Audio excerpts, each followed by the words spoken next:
Little Mecha Merchant. Greetings, fellow multiversal adventurers. It's an honor to have you back in this saga that has us all hooked. Official channel statement, this story is 100% epic fiction. So please don't attempt real magic, the results aren't guaranteed and insurance won't cover it. The rights to this masterpiece belong entirely to its brilliant original author. We are just a barge sharing it with you. Do you want to keep being part of this amazing community? Join our ninja army of subscribers on YouTube and give this content a like. And for true fans, our Patreon has exclusive ninjutsu waiting for you. Chapter 51 Profit Distribution. Enough, all of you, the Flashcom boss couldn't stand it anymore. The Ding family boss snorted and lowered his hand, but his gaze remained fixed on the Dongzhang boss. We've gathered here to divide the cake from the junkyard. If you continue like this, don't blame Flashcom for not taking you into account. The Flashcom boss's face was gloomy. The River Cloud boss raised her glass, chuckling, seemingly enjoying watching this kind of banter between the big shots. Profit, indeed, comes first. The big shots immediately set aside their personal grudges and began discussing how to divide the cake. Does this even need discussion? The Dongzhang boss waved his hand. 5 part centers, naturally they should be divided equally, 20% each. I could accept the previous equal distribution by headcount, but not this time, the Ding family boss snorted. That's right, that's what I mean too. This time, Dongzhang must take a corresponding portion from his share as compensation for what happened to the Ding family in Zishan. The Zishan boss immediately chimed in. Don't even think about it, the Dongzhang boss's face changed drastically. If you don't draw your own conclusions, don't blame us for reporting your people to the military later, the Ding family tycoon said grimly. The Zishan tycoon revealed a sinister smile. The three of them started arguing again. Sister Heian chuckled and took another sip of her drink. The Shanksin tycoon was exasperated, feeling like a flock of crows were circling overhead and cawing. Are you guys ever going to stop? The Shanksin tycoon finally couldn't hold back and stood up abruptly. How he Sister Heian finally laughed out loud. Aren't you underestimating your opponent? Our Shanksin tycoon hasn't even received that little guy's message of begging for mercy yet. What, is that guy planning to fight to the death? The Zishan tycoon finally turned his gaze to Zhao Yanhei, the Shanksin tycoon. A fight to the death? A cold glint flashed in the eyes of the flash message boss. According to our investigation, their part center only has about 100 million in reserves. With such meager resources, do they have the qualifications to challenge us? It's hard to say. The Ding family boss also steered the conversation back on track. According to my unworthy son's information, that guy has recruited Song Shuming to his side. Song Shuming, the flash message boss's eyes gleamed. If we can take over that part center this time, flash message can forego any equity, but Song Shuming must join flash message. Oh, Sister Heian covered her mouth and laughed. Isn't flash message being a bit too greedy? This Song Shuming comes from District 32 and is a well-known parts designer in Haiyang City. If flash message doesn't offer any other compensation, perhaps bringing him to Heian would be a good choice. Heian, don't think that sending someone to keep an eye on that kid will win people over, the flash message boss sneered. Upon hearing this, the eyes of the other 3 bosses all fell on Sister Heian. No wonder Sister Heiyun could stand by and watch so calmly. She had a backup plan all along, the Dongzhang boss said sarcastically. The Ding and Zishan boss's expressions darkened. What do you mean? Heiyun's face instantly turned grim as the Shanksin boss tried to shift the blame onto them. HMPH, don't think I didn't see your brat Pangan, the Shanksin boss said, adjusting his glasses with a cold snort. Heiyun's expression remained uncertain. After a long pause, she dialed the contact number on her electronic bracelet, but the call wouldn't connect. Heiyun, stop showing off, the Ding boss said, clearly displeased. All the other bosses present had their own backup plans, but the Ding and Zishan bosses had been unfairly blamed. No wonder they were unhappy.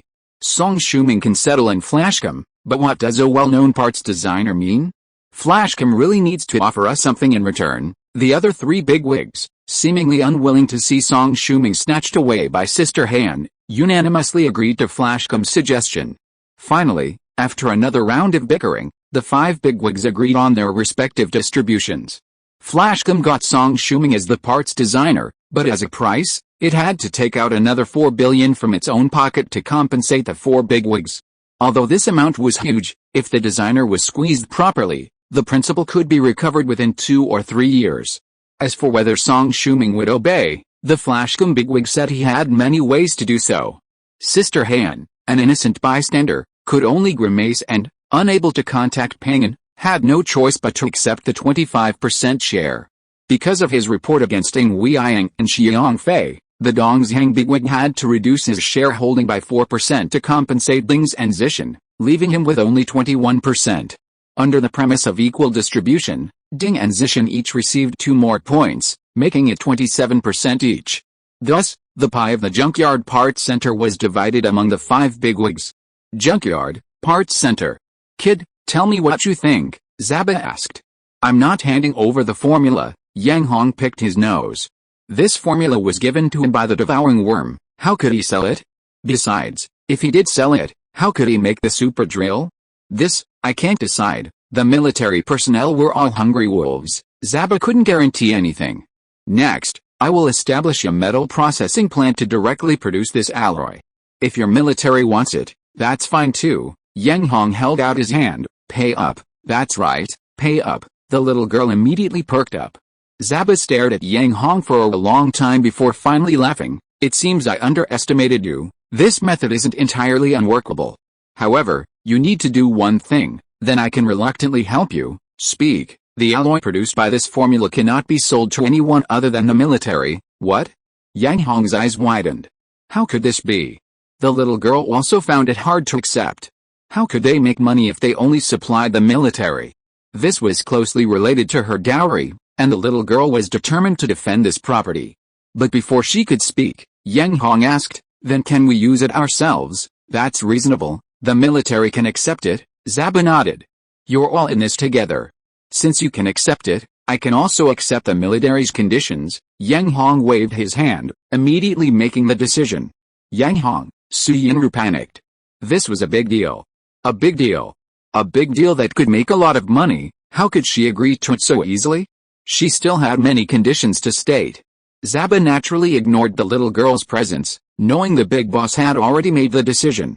However, after thinking for a moment, he spoke again. Due to the military's lack of funds, it's impossible to purchase with cash. Yang Hong's eyes twitched. Su Yinru felt a string of stars appear on her forehead, spinning automatically. She almost fainted. No money? How could they even make a purchase? Chapter 52 Land Approval. No money, no way. Yang Hong refused. Kid, if you want to start a factory, do you have land? Zaba asked with a smile. No, Yang Hong blinked. Then that settles it. I can persuade the military to exchange land for funds for procurement. Really? Yang Hong perked up. Although this body only had a little bit of memory left, Yang Hong understood that land was hard to come by, especially in this landfill area. Didn't you see that he used to have to sleep in a makeshift shack? If the land there was allocated to someone else, he would have to build another shack elsewhere. This is good, this is good. Yang Hong indicated that he could accept it sincerely. But, how should this plot of land be divided? Yang Hong scratched his head. Focus on the parts center, and expand directly outwards. Su Yinru immediately woke up when she heard about the land exchange, her little head calculating rapidly. You're good at calculating, Zaba laughed. The little girl chuckled. Zaba was actually very easy to talk to. Once he got the upper hand, he would take her side. The reason he was willing to work for Yang Hong for free for 10 years was twofold. Firstly, the military's wages for its subordinates were starting to decrease, and secondly, he was quite interested in Yang Hong and wanted to see how far he could go. After some consideration, Zaba spoke up. 3 years. I estimate that your formula only has a 3-year lifespan.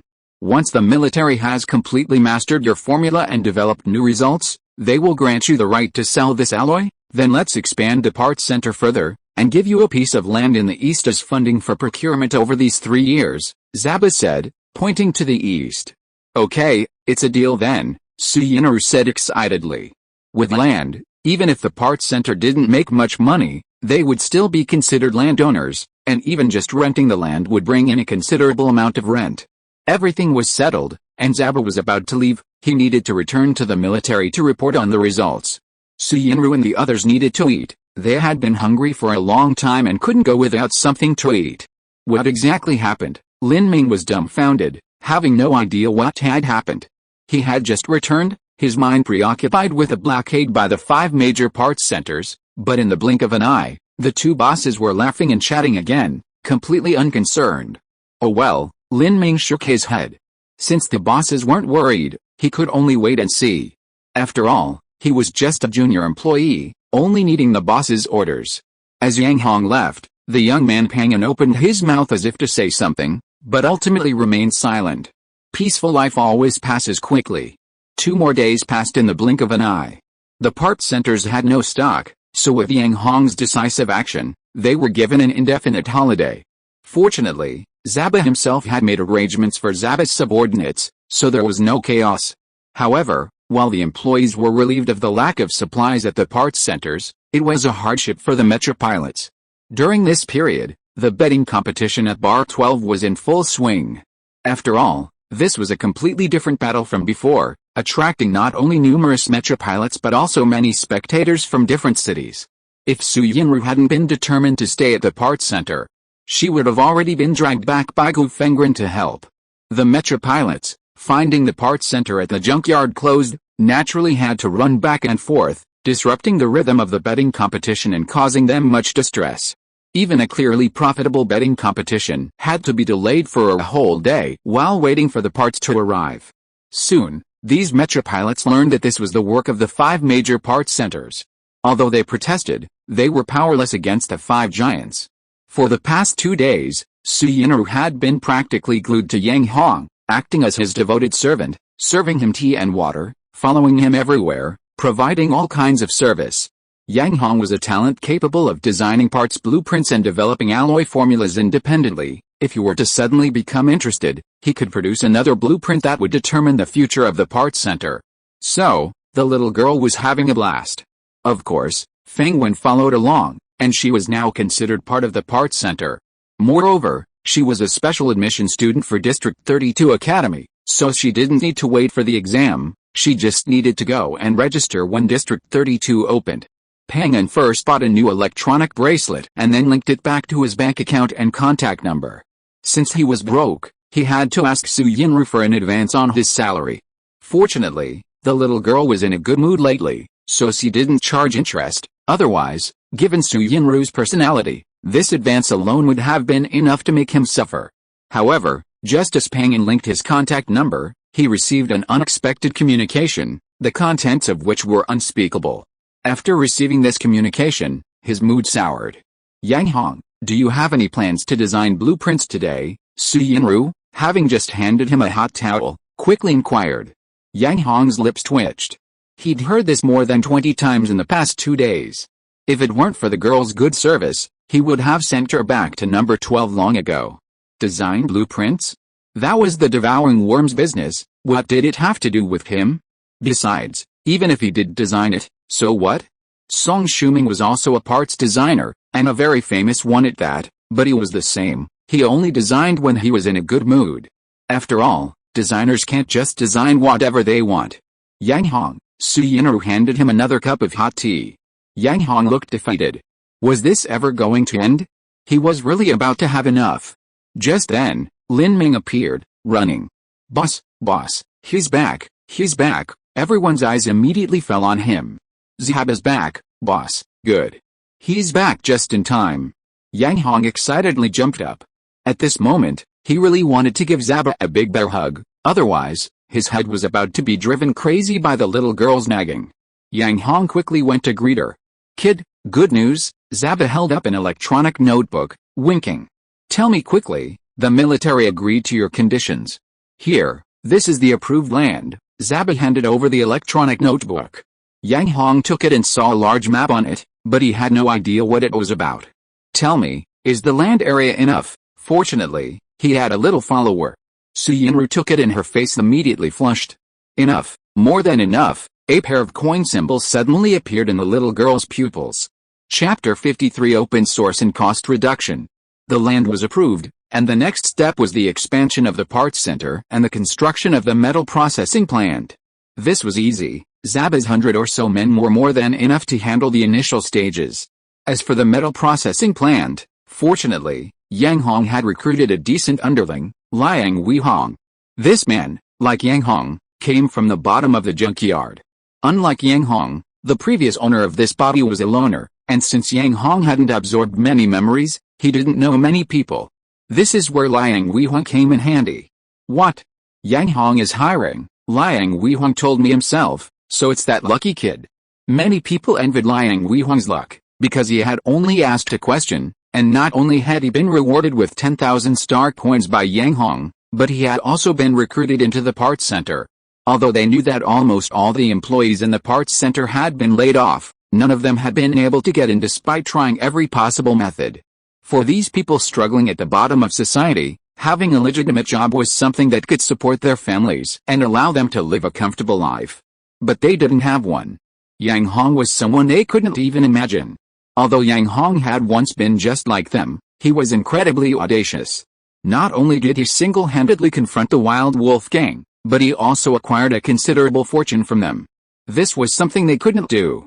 So, while they greatly envied Yang Hong, none of them dared to feel jealousy or resentment. In less than half a day, when Liang Weihong returned, he was followed by many other people from the same working class.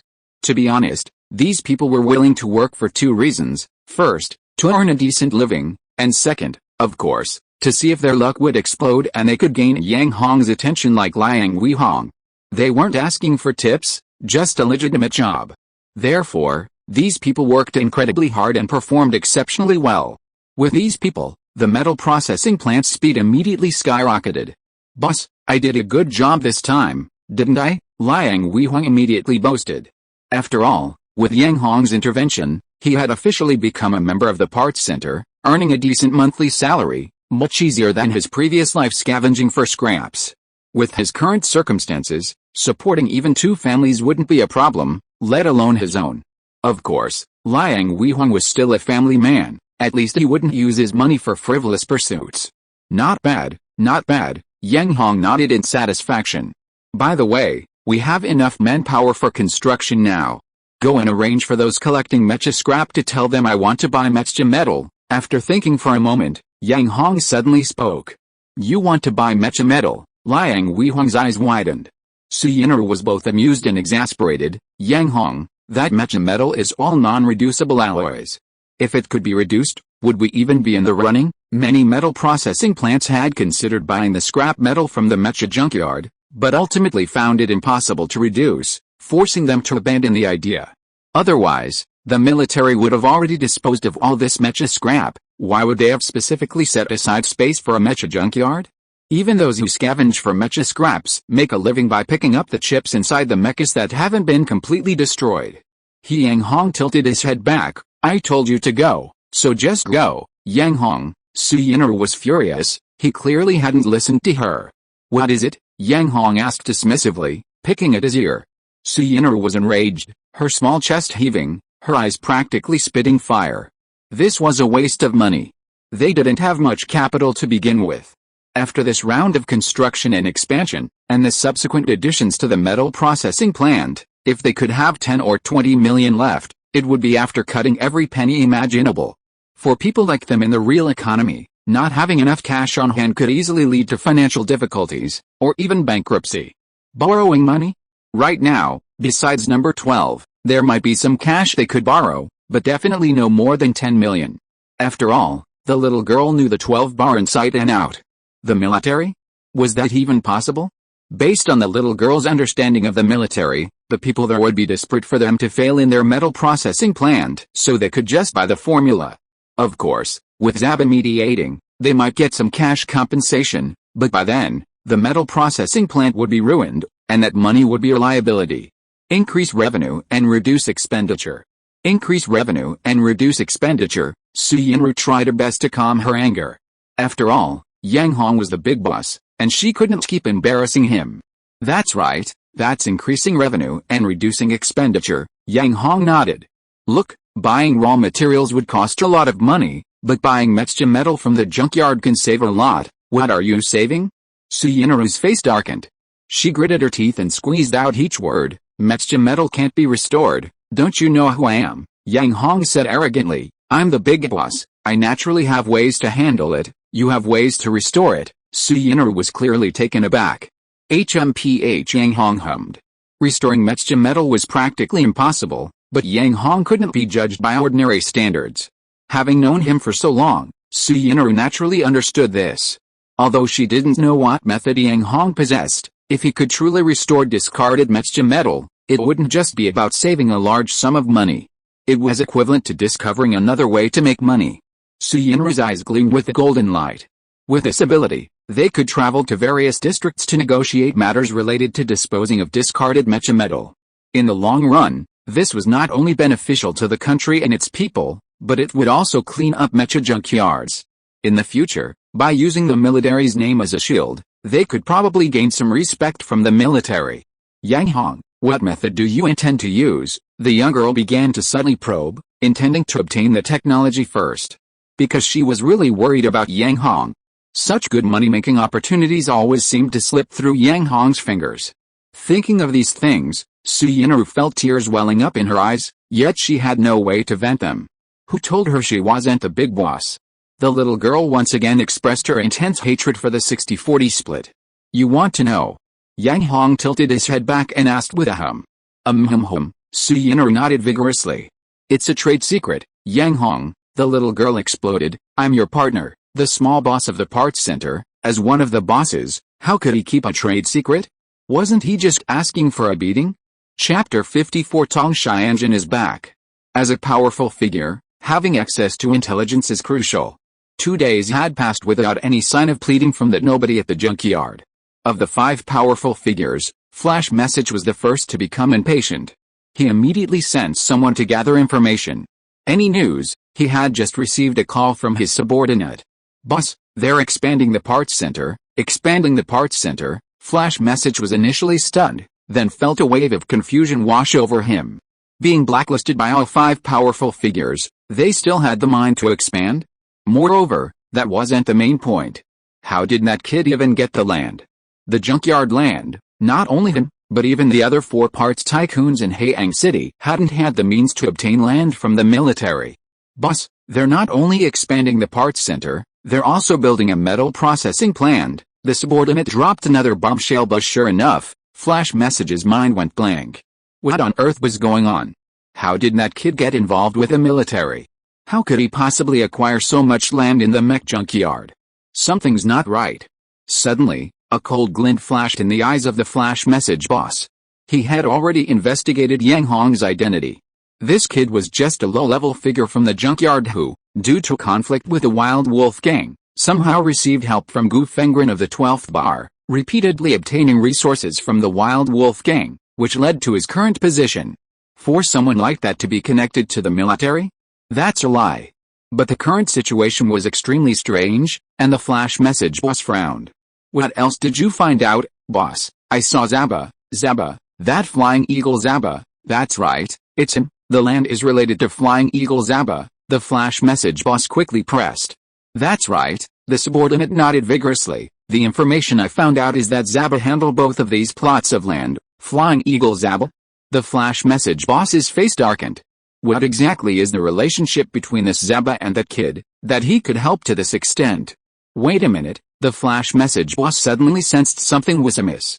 The 5 major parts centers in Haiyang City had jointly blocked them. The other party should already know this, so why expand now, and even build a metal processing plant? Something strange was amiss. What exactly was that kid trying to do? The arrogant face of Yang Hong suddenly flashed into the Flash Message boss's mind. What else have you investigated, boss? That's all for now. If we want to investigate further, it might require additional fees. Understood. I'll have someone give you more funds. You stay there and continue investigating. Notify me immediately of any new discoveries. Information didn't just come from personal investigations, some required payment from certain groups, which the Flash Message boss understood. Beep beep beep. The electronic bracelet beeped again. Boss, a man named Tong Xianjun wants to see you. Tong Xianjun, the Flash Message boss frowned. Let him in. Soon, Tong Xianjun appeared in the Flash Message boss's office. I know you, Tong Xianjun, the one who lost over 60 million at the Copper Sea gambling arena. The Flash Message boss immediately identified Tong Xianjun upon meeting him. Although Tong Xianjun smiled, a flash of resentment crossed his eyes. He had been holding a grudge about the Copper Sea gambling arena incident. In fact, he had considered seeking revenge against Yang Hong privately, but with Gu Fengren backing that kid, he dared not act rashly. Speak, what brings you here today? The flash message boss then shook his hand, which wore an electronic bracelet. My time is precious, I only have 5 minutes to meet you at most. The enemy of my enemy is my friend. Tong Xianjun forced a smile. I don't think so. If it weren't for the wild Wolfgang's background, the flash message boss might not have even bothered to receive him. Yang Hong, Tong Xianjun uttered a name. Tell me, what's your plan? Mech junkyard. Yang Hong remained tight-lipped about how to dispose of the scrap mech metal. Su Yinru was furious, practically fuming. But she had no choice, as the saying goes, a secret once spoken is no longer a secret. Yang Hong seemed to plan to reveal it only when the metal processing plant officially started operating. So, the little girl was discouraged. Yang Hong, the new parts need to be manufactured by parts suppliers. Which parts supplier are you planning to contact? Helpless, she had to change the subject to avoid developing depression, which would leave her with nowhere to turn. Did the parts suppliers in Haiyang City refuse us? They only refuse to provide us with parts, but if it's for producing new parts, they'll still agree. Su Yinru quickly brushed up on the basics of the mecha industry, gaining an understanding of the production process for the new parts. Why? Yang Hong was surprised. The emergence of new parts means new business opportunities, and no parts supplier will refuse, Su Yinru quickly explained. I'm asking you why you want to cooperate with them. Yang Hong was annoyed. Why did this little girl always misunderstand? Su Yinru was dumbfounded. Yang Hong, she snapped, you're the big boss of a parts center now, please broaden your horizons a bit. The mecha industry has a rigorous organizational structure, basically each sector has its own business. Unless you're strong enough to own both a parts center and a parts factory, you can't produce parts independently. Otherwise, we'll have to find them to cooperate with. Now it was Yang Hong's turn to be dumbfounded. He understood all this, but he just didn't understand why, when those manufacturers had united to block him, they would still give them a chance to make money. Yang Hong was baffled. However, after thinking about it, it seemed there was no better way than this. Because, apart from Haiyang City, the locations of those parts manufacturers were quite far away. Leaving aside shipping costs, the regional protection laws alone would make it difficult for them to enter the Haiyang City parts trade fair after accepting orders. Alright, you go and contact them first, see which one is willing to produce for us, and then find that one. Although Haiyang City was large, there were only a few parts manufacturers, Shianki, Luli, and Weihen. After all, parts production licenses weren't easy to obtain. Becoming a parts manufacturer isn't exactly easy, but it's not impossible either. With enough money, you can apply for a parts manufacturing license. However, the financial proof required for obtaining a license is far beyond the reach of most people. Moreover, even with sufficient funds, becoming a parts manufacturer doesn't guarantee profitability. In the entire 32 districts alone, at least 2 or 3 parts manufacturers go bankrupt every year. After all, each city has several parts factories, and to ensure their survival, each city has strict protective laws. Taking orders from other districts? Sure, first invest in a parts factory in your own city. If you are listening to this novel on a channel other than Fanfic World, it means it was downloaded and re-uploaded without effort. We warmly invite you to visit our channel, Fanfic World. There you will find the original version of this story and many other novels of various genres. We look forward to seeing you dive into a world of incredible novels. Chapter 55 Rejection. Su Yinru had already collected information on the 3 parts manufacturers in Haiyang City. First, she contacted Shianki Parts Factory. Hello, this is Shianki Parts Manufacturing Factory. How can we help you? A sweet female voice came from the other end of the line. Hello, we are the Junkyard Parts Center, Su Yinru replied immediately.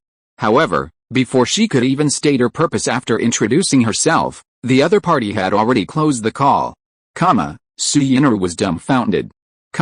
Yang Hong was stunned. Damn it. Yang Hong was furious. From now on, no matter what products this parts manufacturer produces, we will absolutely not buy from them. That's right, we will never buy from them. The little girl was furious. The failure rate of parts manufacturers was even higher than that of the parts center. Su Yinru decided to stick with this manufacturer and see who would give up first. Su Yinru was incredibly angry. At that time, she would settle scores and grievances. The little girl's eyes were filled with deep resentment. This one, Yang Hong pointed to another shop, instructing the young woman to contact them. Beep beep beep. Su Yinru finally calmed down before dialing the parts manufacturer, Luli. Hello, this is Luli Parts Manufacturing Factory. How can we help you? This time, Su Yinru decided not to reveal her identity and directly stated her purpose. We've designed a new part and plan to have it manufactured by your factory. A new part? The voice on the other end of the line clearly perked up. That's right, Su Yinru nodded. According to procedure, do you need to send the blueprints first? As long as a confidentiality agreement is signed, we can send the blueprints at any time. Su Yinru was equally reasonable. Soon, after a series of procedures, they asked them to wait. According to procedure, it usually takes about 10 minutes, so Yang Hong and Su Yinru waited patiently. Luli Parts Manufacturing Factory. Design Department. Boss, we have a blueprint for a new part that we plan to use for development. Send the blueprints over. After a while. Drill bit design drawings?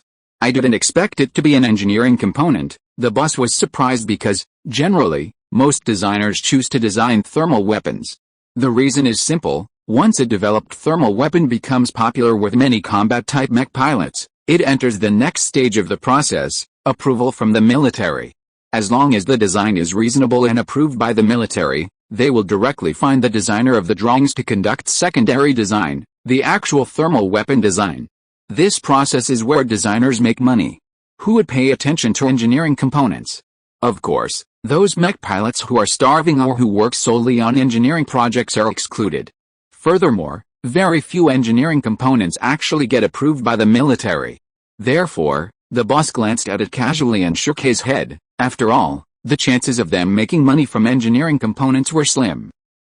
Suddenly, the boss narrowed his eyes. The component design is quite good. It seems to be the work of a master. As an experienced boss, he immediately noticed the special features of the design drawings and perked up. However, he quickly noticed something amiss, because there seemed to be some problems with the parameters. Unable to make a decision, the boss quickly summoned a more experienced veteran from the department. Master, look at this design. Can it be put into the development process? The boss asked cautiously. This design style doesn't seem like that of an ordinary designer. The experienced veteran immediately noticed the unusual nature of the drawing. I think so too, the boss quickly expressed his opinion. No, something's wrong with this drawing. Suddenly, the experienced veteran frowned. Is it the parameters? The boss pressed. That's right, the veteran first pointed to the design framework on the drawing, then to the parameters beside it. The framework design is quite stable, but the drill speed is too high. At full speed, the components will definitely deform, or even fall apart. Sure enough, even the veteran thought the parameters were wrong. The boss immediately made a call to his subordinates. Which designer created this design? In his view, as long as the drill speed was adjusted, it could still be produced, allowing the factory to earn some processing fees and at least some bonuses, a decent option. It's from the parts center at the junkyard. The parts center at the junkyard. For a moment, the boss felt a strange sense of familiarity.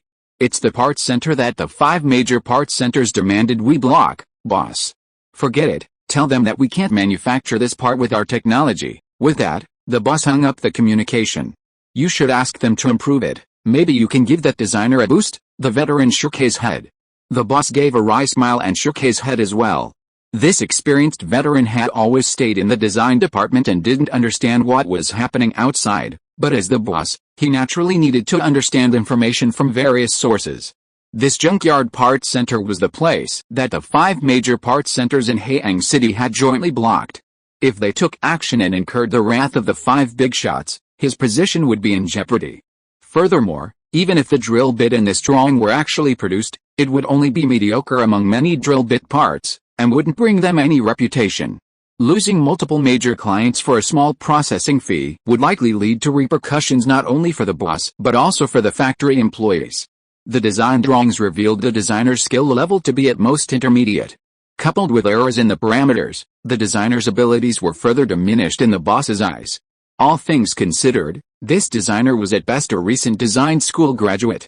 Normally, the boss would definitely promote someone like this, but unfortunately, the person had chosen the wrong place. What? You can't produce it? Su Yinru was dumbfounded. Yes, we're sorry. Luli Parts Manufacturing Factory quickly shut down communications. Yang Hong, can you tell me what happened? Su Yinru's chest heaved with anger. Manufacturing parts, even if the final product was defective, only their parts center would suffer. Compared to the parts manufacturers, it was practically free money. But the other party said they couldn't produce it? Block them, Yang Hong warned. If all the parts centers refuse to produce for us, won't all our expansion efforts be for nothing? Su Yinru was almost in tears, feeling wronged. They had invested a lot of money. Aren't there parts manufacturers in other cities? Yang Hong said dismissively, picking his nose. Chapter 56 Zaba makes his move. Are you crazy? Su Yinru almost shouted. Even local parts manufacturers don't dare take this job, let alone those from out of town. If an out-of-town parts manufacturer takes this job, the result will be suppression from the entire local market. This is almost an unspoken rule. Unless they are already excluded by protection laws, very few dare to take on this kind of job. Moreover, parts manufacturers are already living on thin ice, so how could they easily be blacklisted by protection laws? Oh, I think so. Yang Hong scratched his head sheepishly. Su Yinru was in tears. She felt she had chosen the wrong partner. What's wrong with you guys? Suddenly, Zaba appeared. We just can't find parts manufacturers to make it, Yang Hong said nonchalantly. Such a small matter, Zaba asked with a smile. By the way, do you want me to help you out of this predicament? No need. Su Yinru's face hardened. Knowing the military as she did, she was afraid that even those 2 plots of land would be taken back, so she quickly refused. Yes, of course we need it. Yang Hong nodded repeatedly. Why wouldn't we need it? Yang Hong, do you even have a brain? Su Yinru was almost furious. Did this guy not understand that the military's involvement came at a huge cost? Didn't he see that formula was a precedent? He's one of ours, of course he has to contribute. Otherwise, why would I be supporting his underlings for nothing? Yang Hong argued vehemently. Yang Hong's thinking differed from the little girl's. Zaba had signed a contract. Although he was working for free for 10 years, Yang Hong was supporting hundreds of his men. That all came from money. How could he not contribute? Su Yinru. Zaba. Oh yeah, how come I didn't think of that? Su Yinru suddenly realized. Zaba's eyes twitched. After a long while, Zaba sighed. It seems your wages here aren't easy to earn either. Fine, I'll help you out. Have you contacted all 3 parts manufacturers? Zaba asked. There are 3 parts manufacturers in Haiyang City, only Weiheng is missing, Su Yinru replied irritably. Weiheng, huh? That's a bit tricky, Zaba said, resting his chin on his hand. Why? Yang Hong asked, puzzled. I have a grudge against Weiheng, Zaba shrugged, then thought for a moment and added, however, if we approach the parts manufacturers in Haiyang City, I doubt my connections will be of any use. What? Yang Hong immediately became unhappy. If you can't help, what's the point of keeping you around, you little brat? Didn't I get you 2 plots of land? Zaba said, both amused and annoyed, looking helpless. I got those in exchange, you forgot, Yang Hong snorted. That's right, I got those in exchange, the little girl quickly chimed in. I really can't do anything with you. Zaba shook his head with a smile, rubbing his chin back and forth a few times before saying, since the parts manufacturers in Haiyang City are unwilling, let's find manufacturers from other places. Let me think. It seems there's a manufacturer from another place that's already on the local blacklist, and they're trying to find a way to get their name removed from the blacklist. A manufacturer from another place that's trying to get their name removed from the blacklist? Su Yinru's eyes twitched, giving her a look that said, are you kidding me? Manufacturers from other places are already reluctant to take on jobs that have been blacklisted by local manufacturers. And this one is even planning to get removed from the blacklist. They still dare to take on this job? Zaba snorted a few times. Don't think I don't know what you're thinking. I guarantee you definitely didn't inform these local parts manufacturers about using the new alloy. Oh, Su Yinru. That's right, Yang Hong nodded directly in admission. I told you so, Zaba immediately laughed. When I first saw the design drawings, I immediately thought of the parameter issues. Without the new alloy, it would have been almost impossible to develop the design. Seeing Su Yinru's bewildered expression, Zaba explained further, the upper limit of the drill speed in your design is too high. Even the most stable drill bit frame currently available would struggle to handle it, but if you use the new alloy you've developed, you can completely solve this problem. In other words, once this drill bit is launched, not only will you benefit, but even the component manufacturers will benefit, reaching the pinnacle of their reputation. At that time, with so many engineering mech engineers vying for the drill bit components, forget about banning manufacturers from other regions. Even local protection regulations will become completely useless. Right, how could I forget? Su Yinru suddenly realized. Actually, it wasn't her fault. Yang Hong's indifferent attitude had put her in a bad mood, leading to her misjudgment. Otherwise, she should have realized this much earlier. From specific points to the overall picture, the thought of component manufacturers benefiting immediately made the little girl's mind race. Finally, she let out a sinister laugh, her eyes flashing with coin symbols. Zaba wiped away a bead of sweat. Yang Hong, however, was unfazed. Zaba first spoke with the out-of-town manufacturer, then the young girl took over personally. With the matter settled, Zaba pulled Yang Hong aside and explained his purpose. Little guy, no, I should say big boss, Zaba said with a forced smile. Big boss, I heard you're buying scrap mecha metal from the junkyard. Yang Hong nodded. So, you're buying it to restore the scrap mecha metal? Zaba's eyes lit up. No, Yang Hong shook his head. Then why are you buying it? Zaba's eyes widened. He had initially thought Yang Hong had mastered the method of restoring scrap mecha metal, which was why he had come to find out. The military had tried everything to deal with the scrap mecha metal, but so far, they hadn't found a good solution, and in desperation, they had allocated land to create a mecha junkyard. If a method for metal reduction were truly found, it would not only be a huge fortune but also a matter of national and public benefit. Yang Hong seemed genuine, but Zaba persisted, probing further. Big boss, what are you planning to do with it after acquiring it? Can't you see I'm building a metal processing plant? Yang Hong was puzzled.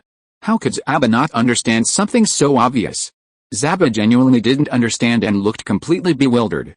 However, why would Yang Hong tell Zaba something he hadn't even told Yinru? Although Zaba had a military background, he was ultimately just an employee at the parts center. Employees should have the awareness of employees, they should only know what they need to know, and of course, they shouldn't know what they shouldn't know. Under Yang Hong's disdainful gaze, Zaba left dejectedly. Chapter 57 Metal Conversion. Faced with Zhang's arrogance, Su Yinru panicked and hurriedly urged the work to be completed. Fortunately, the people from the bottom of the junkyard were highly enthusiastic and worked very hard. Moreover, Zhang's arrogance also helped them, because the engineering mecha parts could be quickly replaced there after they wore out. Well, the little girl had to give Zhang's repair shop and boss Zhang Jianren a big good. But, this did not affect Su Yinru's bad review of them.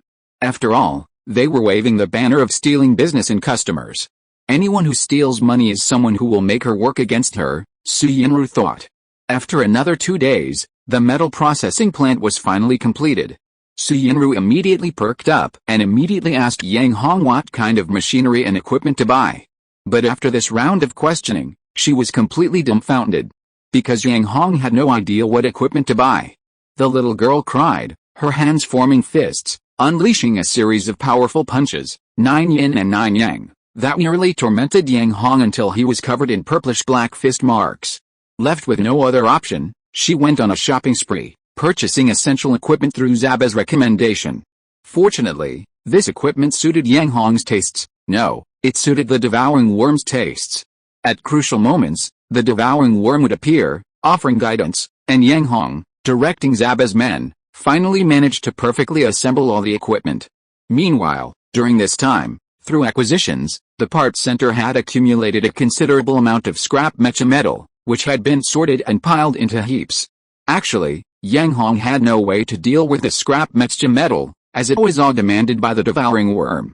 Put the scrap mecha metal in here, Yang Hong ordered his men, pointing to a compressor.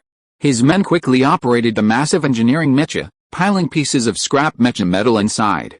Compressed by a compressor, the discarded mecha metal was lumped into neat, square blocks. Then, it traveled along a conveyor belt into a tightly sealed, thick-walled metal workshop. What's next? Su Yinru asked Yang Hong expectantly.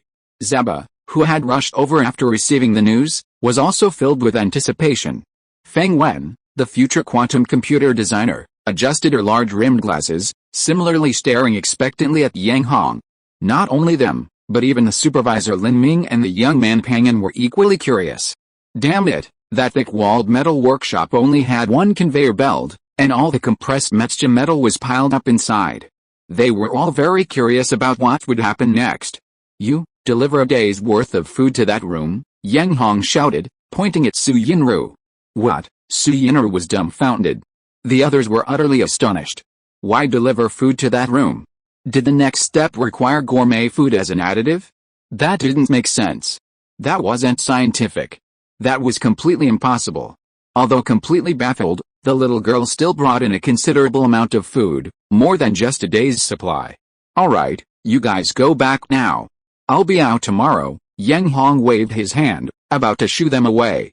"You're going to stay in there?" Su Yinru felt her principles and logic crumble, rubbing her ears in disbelief. "Kid, are you out of your mind?" Zaba's eyes widened in disbelief. Feng Wen stretched out her fingers, constantly adjusting her large rimmed glasses, her movements becoming increasingly rapid, almost poking them off her nose. "What are you going to do in there?" Zaba couldn't help but ask. "Business, secret." Yang Hong tilted his head back, humming as he walked into the tin shack. As the door closed, it completely shut out everyone's view. "Business secret? I'm a small business owner, and a small business owner with 40% of the shares." Su Yinru completely collapsed, almost ready to chase after him and unleash a barrage of punches. Zaba's eyes twitched. He regretted not paying attention to this small, dark room earlier, otherwise, he would have installed surveillance cameras to see what secrets were inside. Processing scrap mecha metal was a beneficial job for the country and its people, and it seemed quite profitable. But now, they had no choice but to wait outside. Go back? Was that even possible? They were here to wait for the emergence of the new alloy. What could be more urgent than that? Even if they were driven away, they wouldn't be. The door closed, and the metal workshop was pitch black, but what did that matter to Yang Huang? He only needed a little light, and that would be enough. God said, "Let there be light." Yang Hong snapped on the light switch. Instantly, the workshop was brightly lit. "You can't eat without light. You damned bug, it's your turn." Sitting down at the table, Yang Hong ate heartily while summoning the devouring worm within him. The devouring worm slowly emerged from Yang Hong's palm, but because his hands were covered in oil from eating, the devouring worm immediately disappeared from his palm and appeared directly on his arm. The compressed scrap metal from the discarded mechas, once inside the metalwork workshop, was immediately piled neatly by the mechanical arms. "This amount doesn't seem like much," the devouring worm remarked, glancing at the pile. It turned out that after several appearances, the devouring worm felt increasingly weak. A mere amount of food was no longer enough to restore its energy. It had devoured metal to recover. Devouring and transforming, these were the devouring worm's innate abilities. They didn't actually need this method, but ever since Yang Hong demonstrated his skills in blueprint design and formula development, he'd been constantly pestered by the little girl, making it impossible for him to sneak off to the junkyard alone to devour scrap mech metal. Therefore, the devouring worm came up with this expensive method. Fortunately, Yang Hong didn't have a strong concept of money, so the two quickly agreed. Damn it, the dead worms were crucial to Yang Hong's ability to pilot the mechas in Shui. How could he watch them disappear? So, Yang Hong ate on his own, and the devouring worm suddenly separated a small clump, pounced on the metal pile, and began gulping it down. "You damn bug, don't forget what you promised." Seeing the amount of discarded mecha metal dwindling, Yang Hong couldn't help but remind him. "There are too many impurities in this metal, I can't even keep up with spitting it out." The devouring bug, already dissatisfied with a small amount of metal, was even more so now. In the blink of an eye, the small clump separated from the devouring bug grew larger and larger, seemingly about to burst. Only then did the devouring bug absorb the small clump back. Seeing what looked like a huge tumor on his arm, Yang Hong's eyes twitched incessantly. "You damn bug, will absorbing this metal have any effect on my body?" Suddenly, a cold sweat broke out on Yang Hong's back. At this moment, the devouring bug's body began to shrink, followed by a large burp. After burping, it opened its mouth wide and spat out the useless metal that had turned into scrap. Once it had completely expelled it, it finally spoke. "There will be a little." Yang Hong was covered in sweat, his heart pounding so hard it felt like it would jump out of his chest. "Then won't I turn into Metal Man?" "Don't daydream," the devouring worm said irritably. "I've absorbed all the metal, the only effect on you will be an increase in your physique. Speaking of which, you've taken advantage of me quite a bit." "Really?" Yang Hong wiped away his cold sweat. The devouring worm grunted, then split into another small ball and pounced on the remaining discarded mecha metal. Chapter 58 I'm hungry, I'll treat you. The division of labor was simple afterward. Yang Hong, having eaten and drunk his fill, closed his eyes and fell asleep, while the devouring worm desperately devoured the metal to replenish its energy. However, after a round of digestion, the devouring worm would still spit out some metal objects it considered waste. After an unknown amount of time, when Yang Hong woke up, he found himself surrounded by a large amount of metal, piled up in more than 10 small heaps, almost filling half the workshop. Yang Hong had absolutely no interest in this metal. Although he had spent a considerable amount to acquire the scrap mecha metal, money comes and goes, and what was spent would soon return. Yang Hong was only interested in the process of enjoying himself and didn't care how much money he had left. Damn it, besides enjoying life, he really couldn't find any other use for this money. As the saying goes, life is both about being born and about living. But Yang Hong was a transmigrator, so now he only lived for the sake of living. Therefore, if he had money, he would spend it. If he had money, he would use it. If he had money, he should enjoy it. Besides, when he really ran out of money, wouldn't the wild wolf gang bring it to him? Suddenly, Yang Hong felt a surge of affection for the wild wolf gang, almost to the core. Stretching lazily, Yang Hong patted his behind and jumped up. However, just as he was about to open the workshop door, the devouring worm reappeared. Yang Hong, could you get your men to bring in more goods? More goods? Yang Hong blinked. But when he saw that the little face in his palm looked much more energetic than before, he couldn't help but ask, you haven't fully recovered yet? Fully recovered? The little face paused, then chuckled, Yang Hong, if you really want to fully recover this worm's energy, I'm afraid even if you devoured this entire planet, it still wouldn't be enough. Yang Hong broke out in a cold sweat. Devouring an entire planet wouldn't be enough to fully recover? How powerful must this worm have been before? Yang Hong couldn't even imagine. However, if it really did devour the entire planet, Yang Hong would definitely not stand idly by. Damn it, he lives on this planet. If something like that happens, where will he eat, sleep, and live? Absolutely not. So, how much have you recovered now? Yang Hong asked cautiously. About 1/10,000th, the devouring worm replied without hesitation. 1/10,000th? Yang Hong's eyes twitched, but then he thought of the amount of metal from the discarded mecha yesterday and rolled his eyes. You damn worm, are you lying to me? Didn't I already restore 1/10,000th of your energy yesterday? How could you possibly need to devour an entire planet to recover? You really think that little bit of metal can restore 1/10,000th of my energy? The devouring worm curled its lip. Before parasitizing this body, I had already recovered quite a bit. It's just that because this body was too weak, I consumed a lot of energy to modify it during the parasitism, which is why I entered a brief period of weakness. Thanks to the large amount of metal yesterday, I barely recovered. Otherwise, why would I be sleeping inside you from time to time during this period? The devouring worm grumbled. Yang Hong was speechless. No wonder, this bug always disappears without a trace. It turns out it's for this reason. Providing a large amount of metal isn't impossible, but it requires a prerequisite, making more money. Otherwise, it's all just empty talk. Right now, that's probably difficult, because after spending so much money these past few days, there's probably not much left. If they want to buy large quantities of scrap mech metal again, they'll probably have to wait. At least until the new parts are developed. Yang Hong nodded. Fortunately, the devouring bug was reasonable enough, only making a few casual remarks. The workshop door opened, and Su Yinru and the others rushed in. How is it? How's the situation? Has the metal separated? Everyone was asking questions, making Yang Hong's head spin. Enough. Have you all had enough? Yang Hong was unhappy. He pointed inside the workshop. Aren't you all blind? It really is separated metal. Seeing the piles of waste slag spat out by the devouring bug, Zaba's eyes lit up.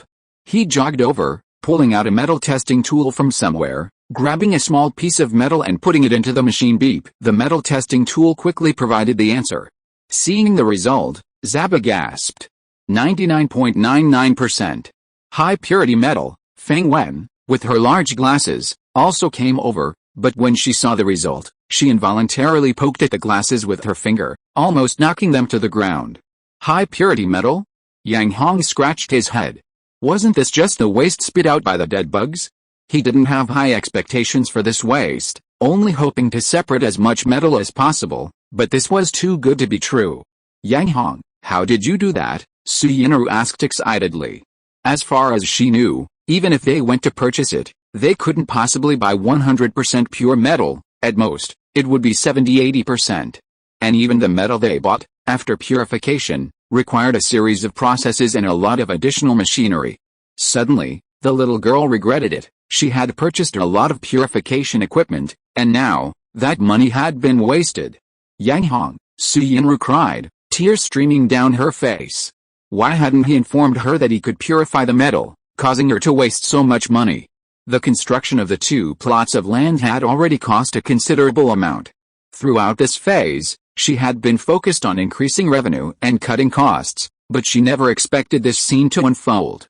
Increasing revenue and cutting costs. Oh, increasing revenue and cutting costs. Su Yinru's eyes were brimming with tears, her heart a vast ocean of sorrow. Soon, Zaba tested all the waste residue, and without exception, it was all 99.99%. While Su Yinru was only concerned with the financial aspect, Zaba and Fang Wen were more concerned with how the metal was separated and purified. Because the precursor to this metal was discarded mecha metal. And discarded mecha metal was made from various types of alloys. To separate high-purity metal from so many alloys was something even those in laboratories, let alone metal processing plants, would find difficult to do. Otherwise, why would a mecha junkyard exist? The two quickly looked around. But, apart from the conveyor belt and piles of metal lying on the ground, there was nothing else in the entire workshop. How did this kid do that? Their gazes simultaneously fell on Yang Hong, then on his hands. Yang Hong was a little dirty, but that was food stains. His hands were also a little dirty, but again, food stains. The two exchanged bewildered glances. Could it be that Yang Hong really used food to separate and purify the scrap metal from the mecha? They immediately pounced on the pile of food Yang Hong had left behind and started rummaging through it. What are you doing? Yang Hong asked, puzzled. Are you all hungry? My treat today, he said, waving his hand dismissively. My treat, my foot. Zaba's lips twitched. Feng Wen's large-rimmed glasses finally slipped off her nose, revealing her delicate features. Chapter 59 Wild Wolf Accessory Center.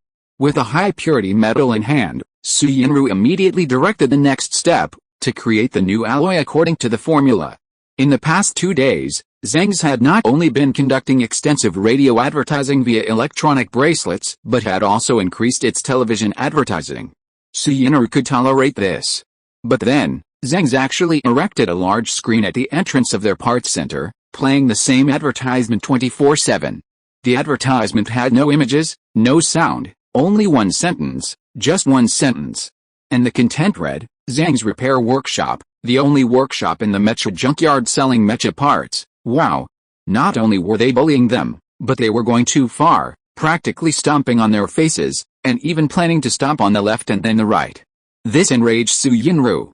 As the saying goes, enough is enough. If it weren't for the fact that the huge screen had been approved by the Star government, and that damaging it would be considered a crime, she would have personally smashed the advertising screen away.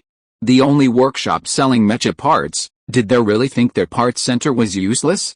Therefore, with a high-purity metal in hand, the young woman immediately led her employees to tackle the formula challenge. However, the result was somewhat unexpected. The formula was successfully formulated on the first try.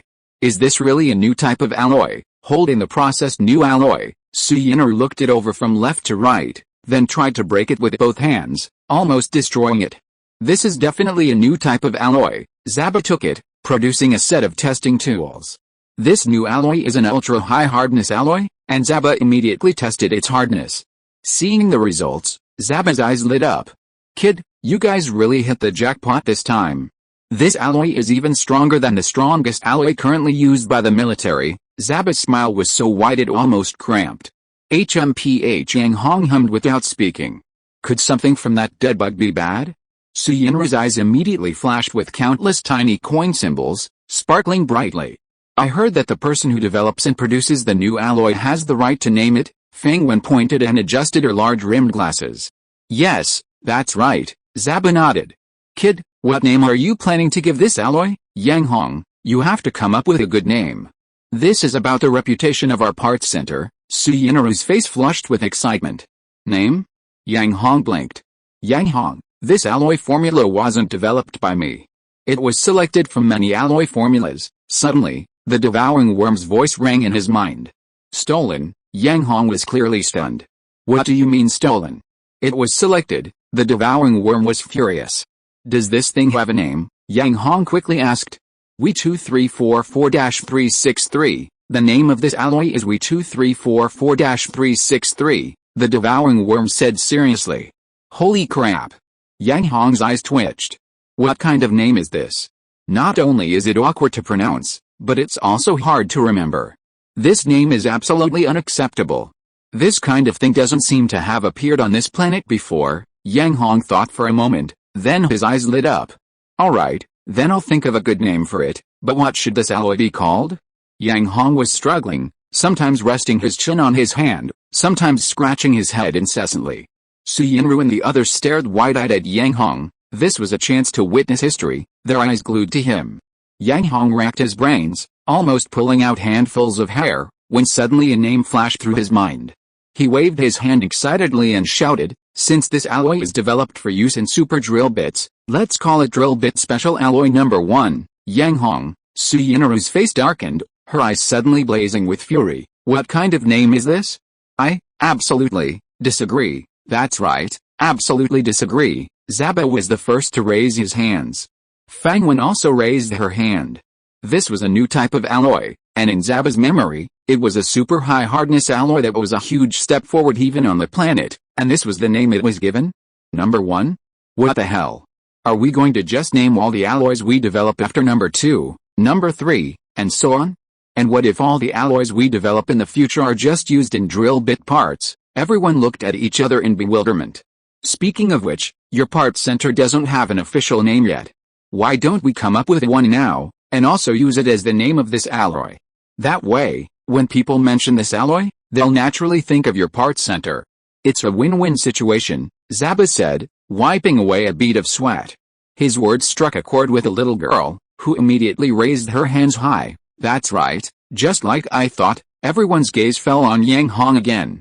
Without thinking, Yang Hong immediately waved his hand excitedly and shouted, then our parts center will be called the Big Drill Bit Parts Center. Zaba's eyes widened. Feng Wen's large-rimmed glasses were almost pierced through. No way, Suyinaru was almost crying with anger. Wasn't this just like before? This name is so unoriginal.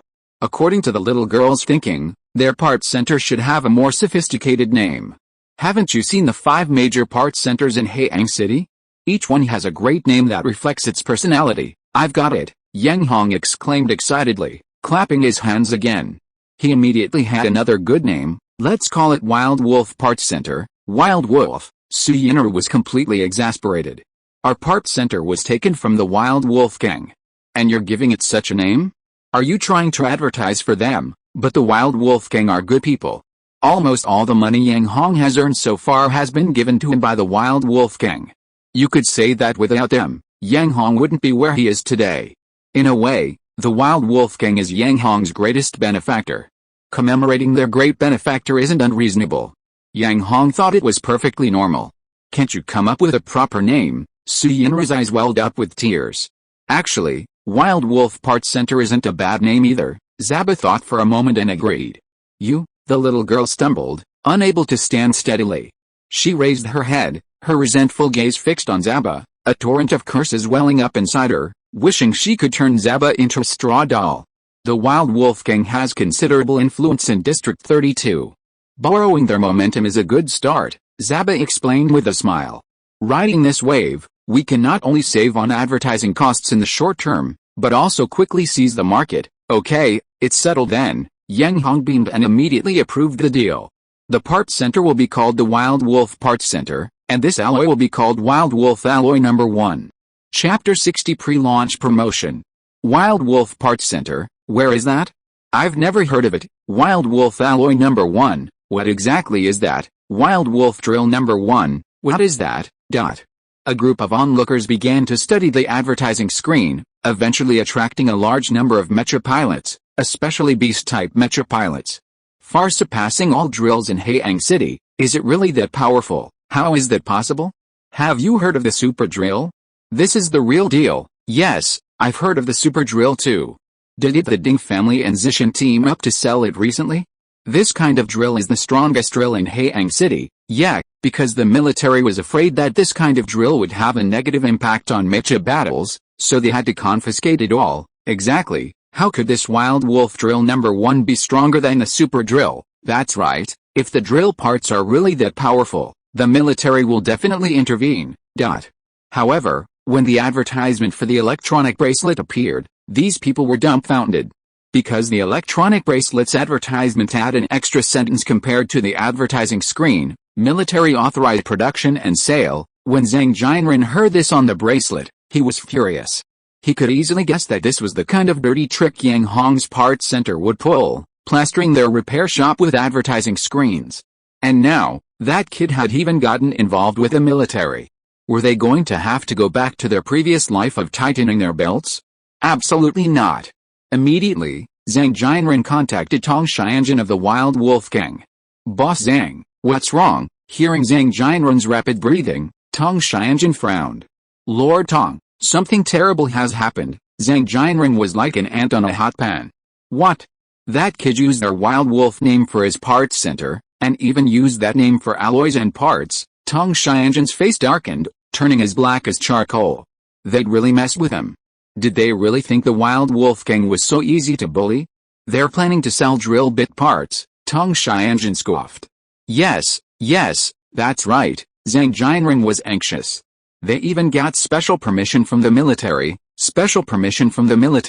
A cold glint flashed in Tong Xianjun's eyes. The 5 major parts centers in Haiyang City might not be able to get military support, but the military would give face to the Wild Wolf Gang. How do their drill bit parts compare to the super drill bits from a while ago? Tong Xianjun asked. This, Zhang Jianren stammered, Sir Tong, they're keeping it very secret. The people I sent couldn't even see a trace of the parts from a distance. Useless. Tong Xianjun cursed inwardly, but he couldn't afford to fall out with Zhang Jianren at this moment.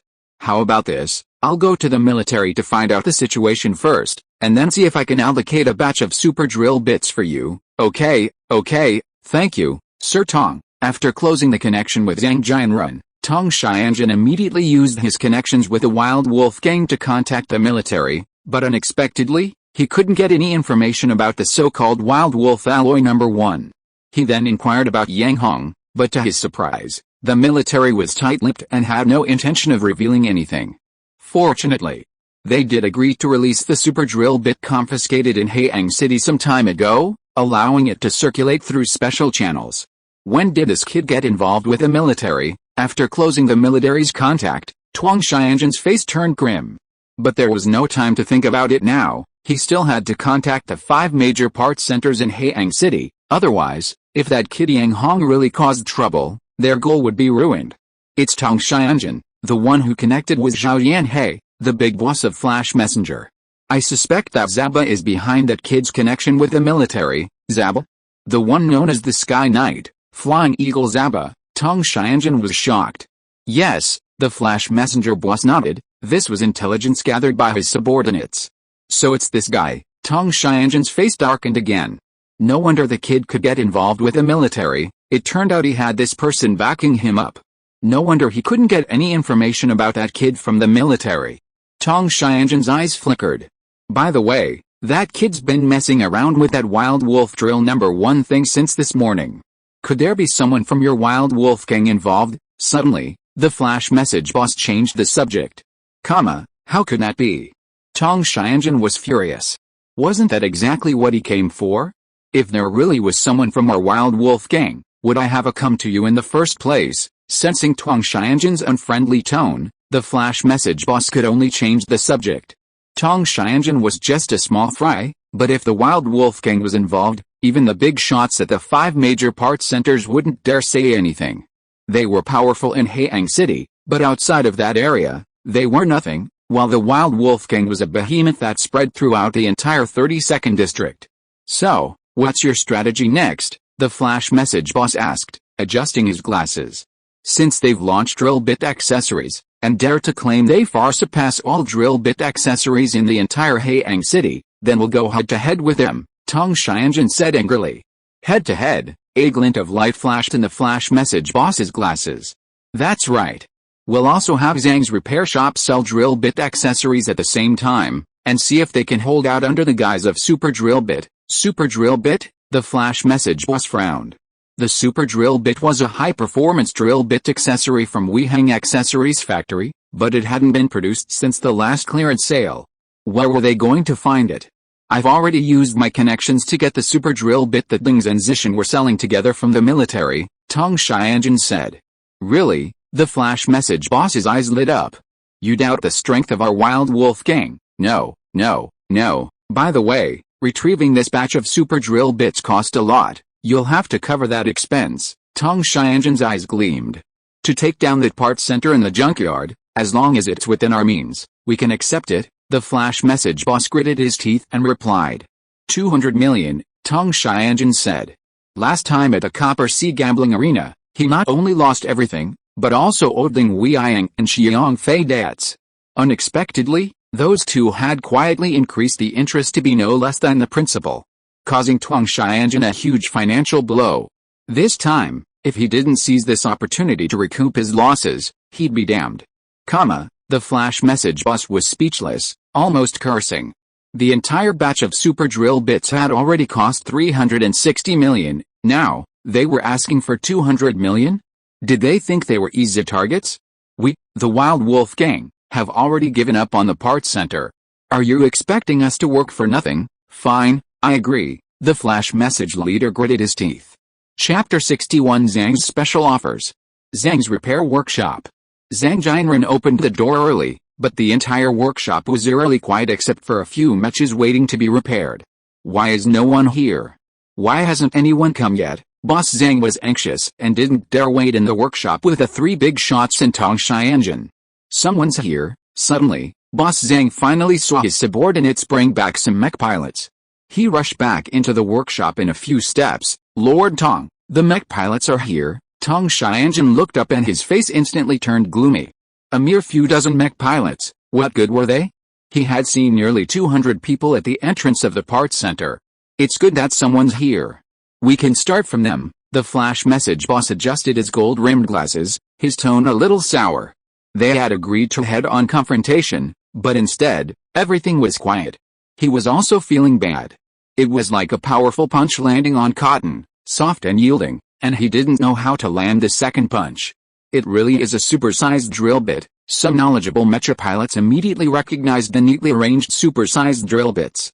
Boss, what's the discounted price for these drill bits? Haha, no problem. Boss Zhang smiled obsequiously. The original price is 1.25 million, but now we're having a big promotion, only 1 million. You can buy a set for 1 million. 1 million, the mecha pilot frowned.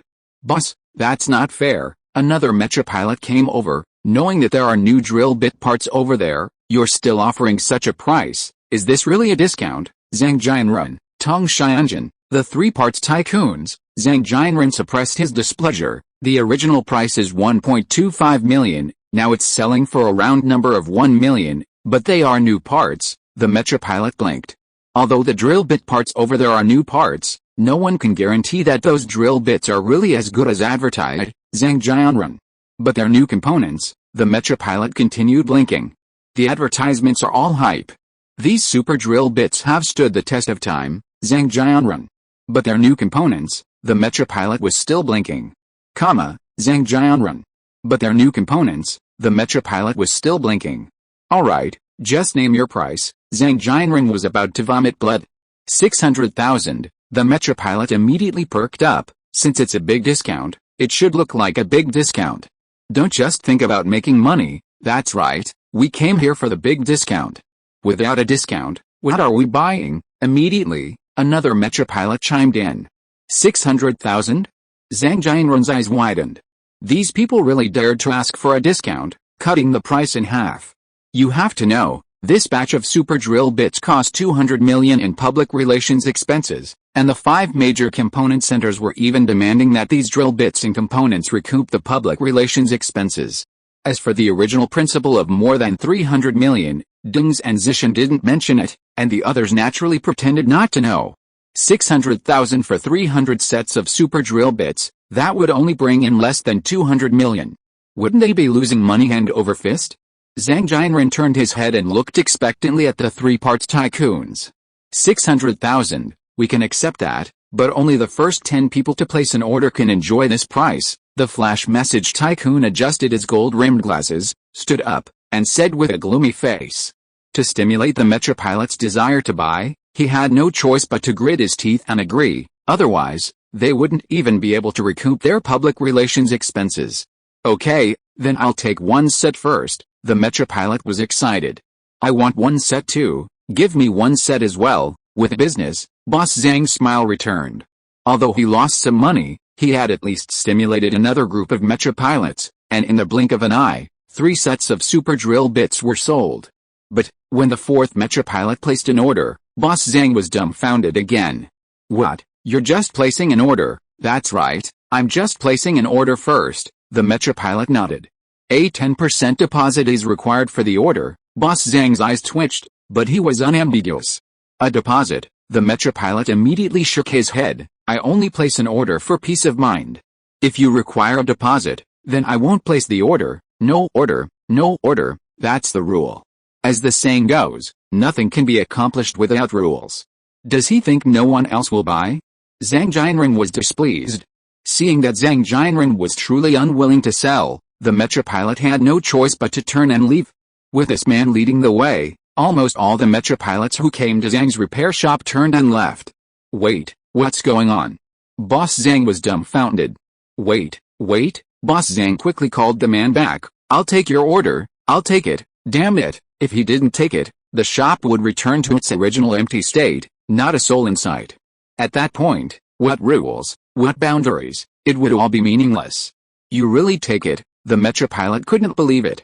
Yes, Boss Zhang nodded repeatedly. Even without a deposit, he wanted to know how many people were willing to buy the super drill bit from the orders. Fortunately, after the first order, there was a second and a third. In the blink of an eye, almost all the beast-type mech pilots present had ordered 1 or 2 sets of the super drill bit each. Even after the price was restored to 1 million per set, people continued to place orders. Zhang Jianren breathed a sigh of relief, but he wasn't happy because he hadn't received a single deposit. Without exception, the mech pilots who placed their orders turned around and left. Their direction was clearly towards the parts center. Seeing this, Tong Xianzhen's face turned as black as ink. And when all the mech pilots left and the factory returned to silence, the ink-black color on his face immediately intensified, becoming as black as charcoal. If you were to wear a pure black outfit, he would look like a human-shaped charcoal. Not to mention him, even the 3 parts tycoons looked displeased, but they were powerless to do anything about it. The money was in the hands of the Mecha pilots, and they could give it to whomever they wanted. Seeing the atmosphere in the workshop about to reach freezing point, Zhang Jianren was filled with trepidation. He wiped the cold sweat from his brow. Lord Tong, should I go to the parts center to check the situation? Of course we have to go. If you don't go, are we supposed to go? Tong Xianzhen glared at him irritably. We'll go too. A sharp glint flashed in the gold-rimmed glasses of the flash message tycoon. If their wild wolf drill bit's parameters are weaker than the super drill bit, that's fine. But if the parameters are at the same level, that's a good opportunity for us to steal customers. Steal customers? How come he hadn't thought of that? Tong Xianzhen's eyes immediately lit up. As for the wild wolf drill bit being stronger than the super drill bit, the flash message tycoon was skeptical, because the super drill bit was a high-performance part designed by all the designers at Weiheng parts manufacturers. As for the wild wolf parts center, there is only one parts designer, Song Shuming. His skills are not yet comparable to those of the entire manufacturer. As for the new alloy, it is just a gimmick in his mind. After all, new alloys are not so easy to develop. Otherwise, wouldn't all those people who stay in the laboratory every day become useless? If you are listening to this novel on a channel other than Fanfic World, it means it was downloaded and re-uploaded without effort. We warmly invite you to visit our channel, Fanfic World. There you will find the original version of this story and many other novels of various genres. We look forward to seeing you dive into a world of incredible novels. Chapter 62 Wild Wolf Accessory Center. At exactly 9 o'clock, the Wild Wolf Parts Center finally opened its doors. Whoosh! The Mecha pilots who had been waiting outside surged forward, quickly flooding into the center. Their only goal was the sealed shipping containers. However, when they surrounded the containers, they were dumbfounded, as they were locked with combination locks and couldn't open them. Hey! Do you even want to do business? Yeah, we can't even see the parts. Are you kidding us? That's right, open the containers quickly, we want to see the goods. Seeing this, Yang Hong chuckled. He walked to the counter and snapped his fingers. Tap tap tap tap, instantly, hundreds of employees appeared. These employees were uniformly dressed, with the words Wild Wolf Parts Center printed on the back of their uniforms. The employees moved quickly, opening the containers in the blink of an eye, revealing the true form of Wild Wolf's #1 drill. This is a drill bit accessory that far surpasses those in Haiyang City. How can it be so small? Is this really a drill bit made of a new alloy? The mech pilots were dumbfounded.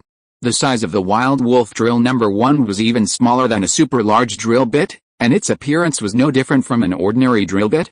This is really a super powerful drill bit accessory? Compared to these mech pilots, Tong Xianjun, who was mixed in with them, widened his eyes and 3 black vertical lines appeared on his forehead after seeing the words on the backs of the employees. Wild Wolf. This is Wild Wolf. Only the Wild Wolf gang in the entire 32nd district dares to call themselves Wild Wolf. When did even their Wild Wolf gang's name become someone else's trademark? This matter cannot be left like this. Tong Xianjun's eyes were sinister, and his face turned green. Standing on high ground, Yang Hong naturally saw Tong Xianjun and his group at a glance, and he immediately perked up. Who is Tong Xianjun? He is Yang Hong's lucky charm. I wonder if he will give me something today. But now wasn't the time to delve into that. Yang Hong quickly refocused his thoughts, as today's main objective was to sell the Wild Wolf drill bit #1. Faced with the discontent of the group of mech pilots, Yang Hong coughed. Ahem. His silence only fueled their aggression, as they immediately surrounded him. You're the owner of the parts center, right? This is the drill bit parts you showed us. Don't tell us this drill bit is a new type that far surpasses all drill bit parts in Haiyang City. They'd been kept in suspense for over a day, only to find the drill bit before them inferior to even ordinary drill bits. Was this some kind of scam? The script had changed too quickly. Yang Hong's eyes twitched, momentarily stunned. Not only him, but even Su Yinru and Zaba were quite surprised, as this was different from their expectations. In their minds, the scene should have been like this. A group of mech pilots arrived, inquired about prices and specifications, then the parts sold like hotcakes, and then they could happily count their money. Huh? Suddenly, Yang Hong spotted Boss Zhang in the crowd and chuckled. He gestured to quiet the Mecha pilots. Fortunately, while the pilots were dissatisfied, they had some self-control, and the scene quickly quieted down, all eyes fixed on Yang Hong. Boss Zhang, Yang Hong said, pointing to Zhang Jianren in the crowd. Me, Zhang Jianren was surprised. That's right, it's you. Yang Hong smiled. What is it? Since he'd been called out, Zhang Jianren stepped forward confidently. At worst, he'd be kicked out, but he could still solicit customers at the parts center entrance. I heard Boss Zhang got a batch of super drill bits today, Yang Hong asked with a smile. That's right, our batch of super drill bits is to compete with yours, Zhang Jianren retorted without hesitation. In that case, let's have a live competition. You use your super drill bits, and we'll use the Wild Wolf drill bit #1. Let's see whose parts are better, Yang Hong challenged. Not kicking him out? A drill bit competition? Zhang Jianren was dumbfounded. He wanted to immediately agree to Yang Hong's conditions, but remembering his 5 backers and that Tong Xianjun was the owner of these super drill bits, Zhang Jianren's gaze involuntarily swept towards them. A glint flashed in the gold-rimmed glasses of the flash message boss. This kid dared to propose a competition at this time. Either the Wild Wolf drill #1 in front of them was indeed more powerful than the super drill bits, or it was a trap. The other party was deliberately bluffing them, waiting for them to show weakness so they could sell the drill bits like hotcakes. They had not only experienced this before, but had also tried it many times. That's how they had risen to their positions as bosses.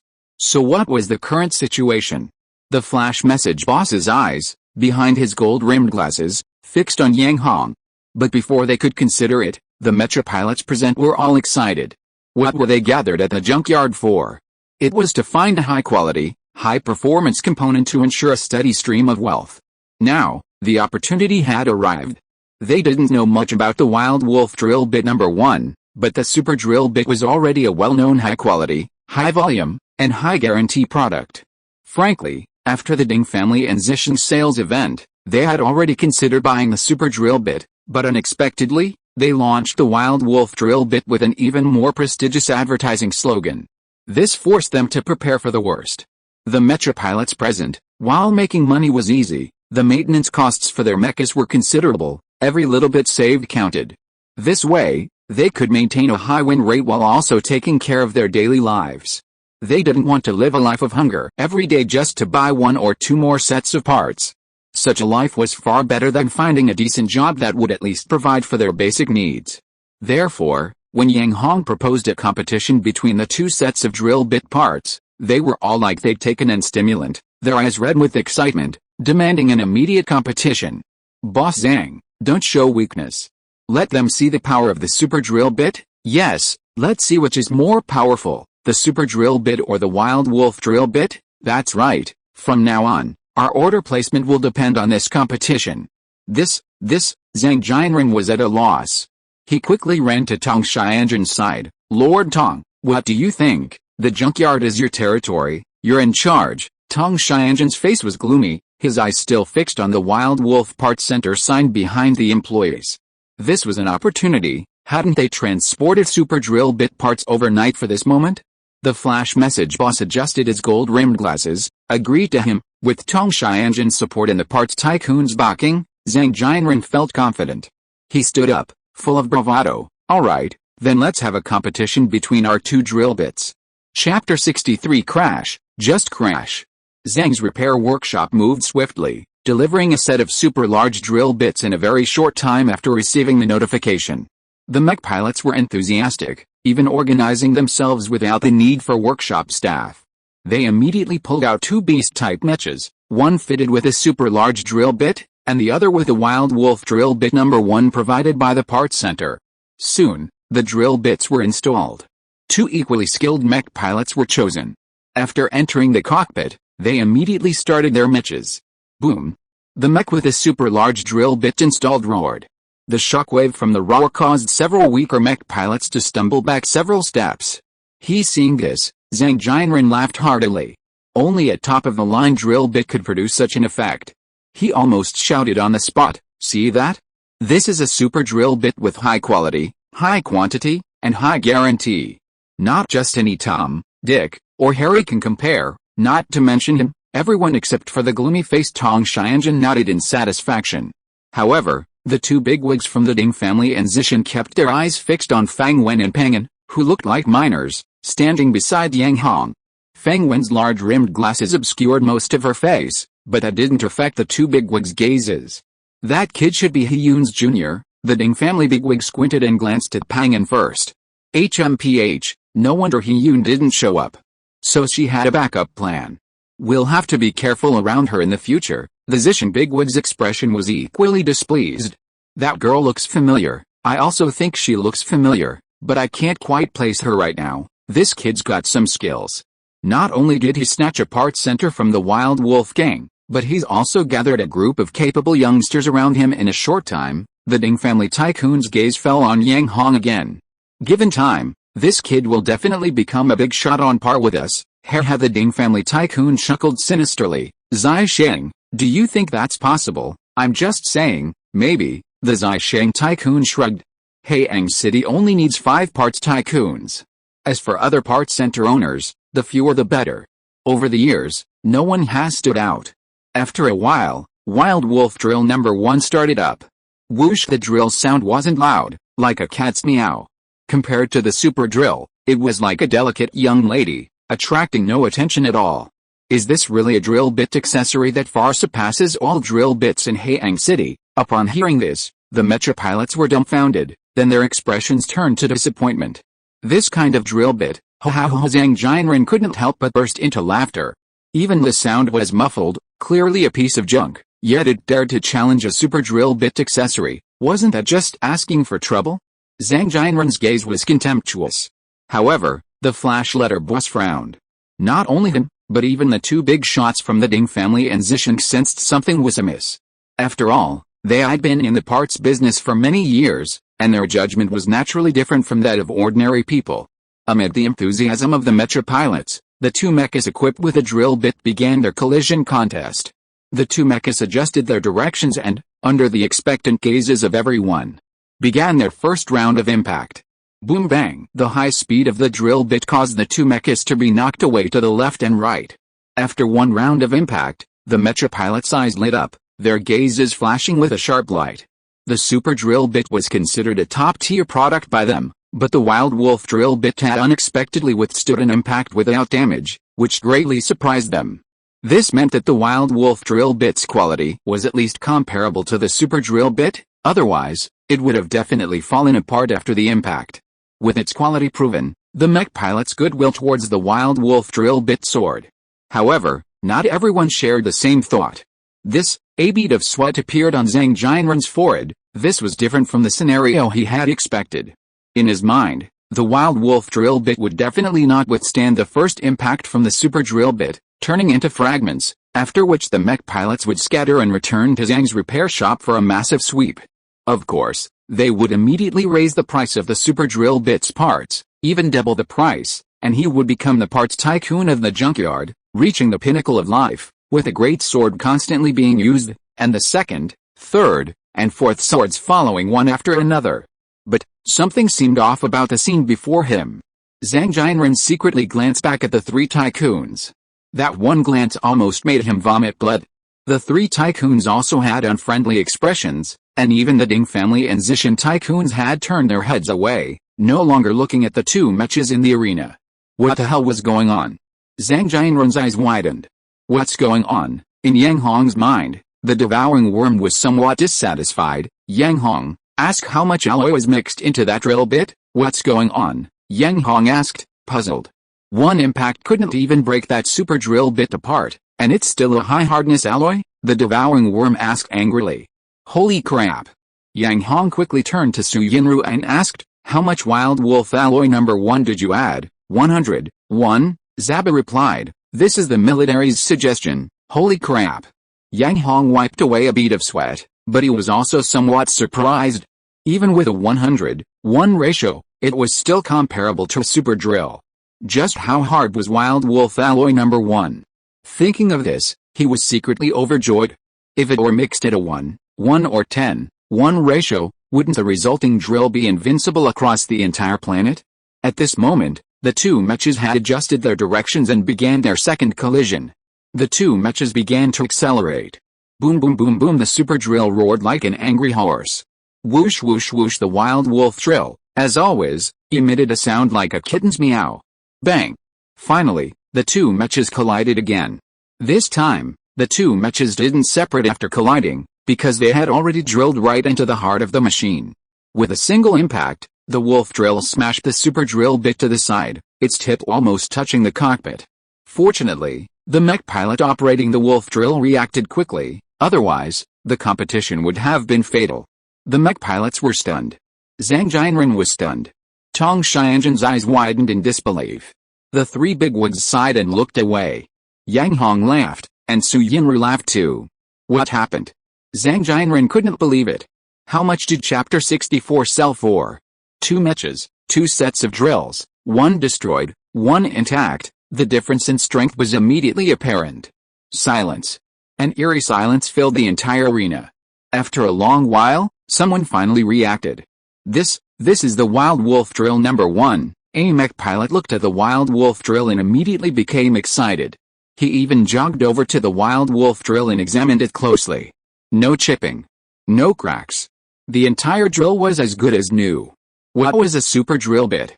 It was a famous super drill bit accessory in Haiyang City, capable of digging pits and tunnels in any type of mine. But what was going on now?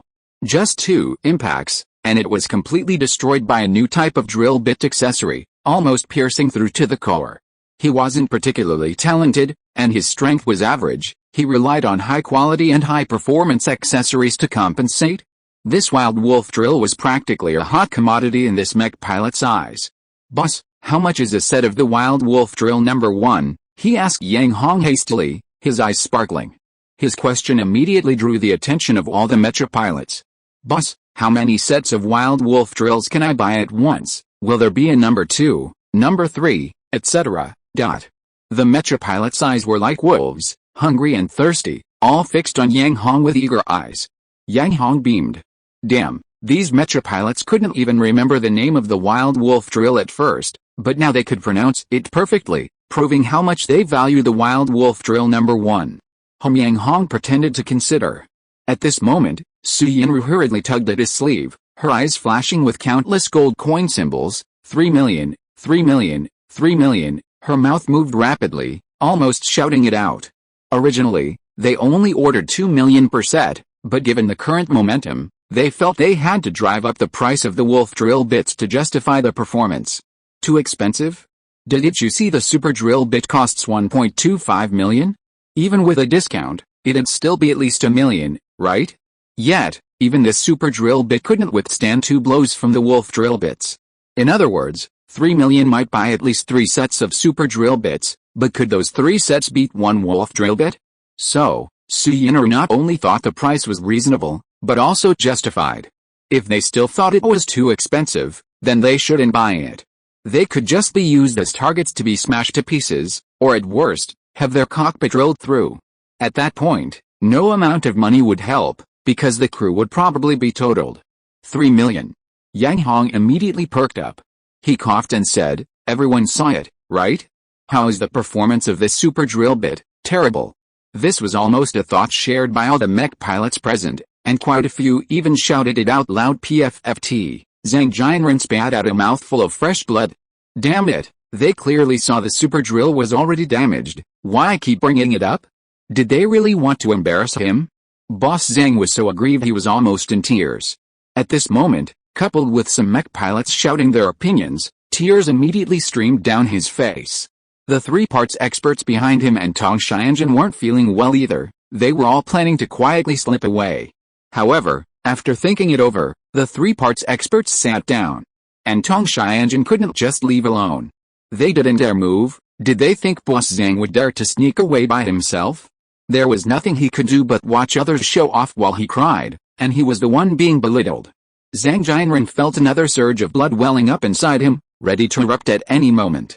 Seeing the Mecha pilot's reactions, Yang Hong chuckled. Then tell me, how much does this super drill cost? 1.25 million. No, Zhang's repair shop is having a big sale today. It's selling for 600,000. Immediately, the Mecha pilot who had bought the super drill shouted, genuinely afraid Yang Hong would raise the price.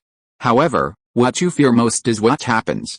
Yang Hong smiled knowingly. Really 600,000? This, the Mecha pilot stammered. It seems only the first 10 buyers get this price. Yang Hong stared intently at them. And what about the rest? The Mecha pilots retreated under Yang Hong's gaze. 1 million. Alright, since Zhang's repair shop's super drill is discounted, selling for 1 million even with a big sale, then our wild wolf drill number 1 will have to sell for. Seeing they were about to hit the mark, the Mecha pilots widened their eyes, staring intently at Yang Hong's mouth.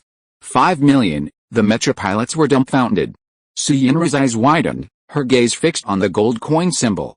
This was completely unexpected, yet she couldn't refuse her object.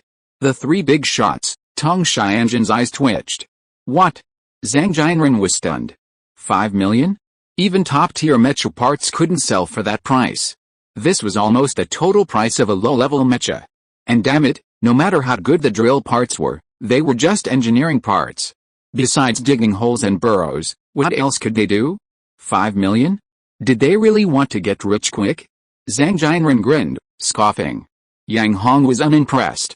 He tried to stir up the enthusiasm of the Mecha pilots. Think about it, even a super drill bit, with a discount, sells for 1 million. But what is a wild wolf drill bit? This is a drill bit accessory that can easily destroy a super drill bit, far surpassing all drill bits in Haiyang City, and most importantly, this batch of wild wolf drill bit number 1 only has 100 sets, and half of them need to be sold by the accessory manufacturer. In other words, this sale only has 50 sets. If you miss this opportunity, you probably won't be able to buy them again anytime soon. Yang Hong shrugged at the end. What? Only 50 sets? The first Mecha pilot exclaimed anxiously. Can't buy them again anytime soon. Another Mecha pilot's eyes widened. The 3 big shots were initially stunned by Yang Hong's price, then revealed a mocking expression, but seeing the Mecha pilot's reactions, their faces immediately turned ugly. A drill bit accessory costing 5 million per set, maybe that kid could actually sell it. Just who is this kid? The three bigwigs' gazes all fell on Yang Hong. Seeing the Mecha pilot's expressions, Yang Hong added fuel to the fire once again. Don't forget, those who can't buy it will have to go back and buy the super drill bit. Our Wild Wolf drill bit number 1 can easily drill through them. PFFT Zhang Jianren couldn't hold back any longer. The mouthful of blood he had been holding back erupted again, spraying directly from his mouth. Damn it. Why keep bringing up the matter of the super drill bit being drilled through by the Wild Wolf drill bit? Boss Zhang was so angry he was almost fainting. Chapter 65, Making a Killing. With Yang Hong repeatedly adding fuel to the fire, the Mecha pilots present could no longer sit still. Buy multiple sets at once? No, didn't they see how many Mecha pilots were there? Buying multiple sets at once was simply wishful thinking. Too expensive? Did they see the super drill couldn't even withstand 2 attacks? Fine, plenty of people want to buy it. If you think it's too expensive, then go buy the super drill. All the Mecha pilots present were beast-type Mecha pilots. How do Mecha pilots make money? Mecha duels, of course. And Mecha competitions, too. But regardless of the form, it's all about the pilot's skill. However, sometimes skill alone isn't enough, you also need Mecha parts. Without sufficiently powerful Mecha parts, what good is skill alone? Just like the Wild Wolf drill number 1 and the super drill, even the strongest pilot, riding the super drill, couldn't withstand 2 attacks and would have to surrender obediently. So, after much hesitation, the mech pilots immediately placed an order for the Wolf drill number 1, priced at 5 million per set. Once the first one was placed, a second and a third followed. They didn't want to be humiliated in the upcoming betting rounds. This was their livelihood. If they didn't adhere to the same standards, they were practically handing over their money. In the blink of an eye, all 50 sets of Wolf drill number 1 were sold out. 5 million per set, 50 sets totaled 250 million. This amount not only recouped the costs of building the metal processing plant and expanding the parts center, but also left a considerable surplus. With an initial investment of around 100 million, Yang Hong directly recouped 250 million, he made a killing. But this wasn't the time to count the money, because there were only 50 sets of Wolf drill number 1 available, and nearly 200 mech pilots were present. Many others were unable to purchase one on the spot. When will the second batch of drill bits arrive? Are you accepting orders? Can we buy multiple sets at once for the next batch? Although Yang Hong mentioned that there wouldn't be any more Wild Wolf drill bits number 1 in the short term, the mech pilots were anxious. 50 sets of drill bits meant that the gambling arena in the junkyard would be dominated by the owners of these 50 sets of drill bits in the short term, and they could only watch helplessly. Of course, they could also choose to return to the Copper Sea gambling arena in Haiyang City. But damn it, they couldn't make it in that kind of place, which is why they came to the junkyard. Faced with the anxiety of the mech pilots, Yang Hong chuckled. He coughed and said in a pretentious manner, "This time we produced 100 sets. And William Parts Factory still has 50 sets, right? You can ask them about the release time of the other 50 sets." As soon as these words were spoken, the mech pilots immediately turned their eyes like wolves and tigers, focusing on Mr. William, the person in charge of William Parts Factory. Mr. William laughed, a wide grin that seemed to reach his eyes. As a bigwig in the parts manufacturer, he quickly took control of the atmosphere and announced the sale time and location for the remaining 50 sets of Wild Wolf drill bit number 1. Since Williams Parts Factory wanted to re-enter the Haiyang City market, these 50 sets of Wild Wolf drill bit number 1 couldn't be sold on the spot. And the sales location couldn't be the junkyard. This was outrageous. The mech pilots were furious. They had been waiting for the drill bits, but the result was that they weren't selling them. How could they accept this? Seeing signs of chaos, Tong Xianzhen's eyes lit up. He exchanged glances with the three bigwigs, all understanding each other's thoughts. He quickly winked at Boss Zhang. Leaving, Zhang Jianren, seeing the wink, immediately nodded vigorously, beaming. Boss Zhang was incredibly frustrated. Not only had the super drill bit been destroyed in 2 attacks, but he had also been constantly held hostage by Yang Hong. He was not only humiliated, but he had also coughed up 2 mouthfuls of blood. The blood was still warm. Zhang Jianren was internally weeping. If he didn't leave soon, he would definitely vomit his heart's blood. If it weren't for the three big shots and Tong Xianjun staying put, he would have been long gone. Since Tong Xianjun had given him a signal, Zhang Jianren naturally took advantage of the chaos to stand up and quietly slipped out the door PFFT. Seeing him slip away, Tong Xianjun was dumbfounded, as were the three big shots. What the hell did this mean? He meant to cause trouble, not to tell anyone to leave. This useless piece of trash. Tong Xianjun, regaining his senses, had a dark expression. He wanted to suddenly stand up and directly provoke the Mecha pilots present, but he was a member of the Wild Wolf gang, and a man of some standing at that. He couldn't do such a thing on the spot. The three parts big shots were in the same boat. Seeing such a good opportunity, they could only quietly stand up and slip away as well.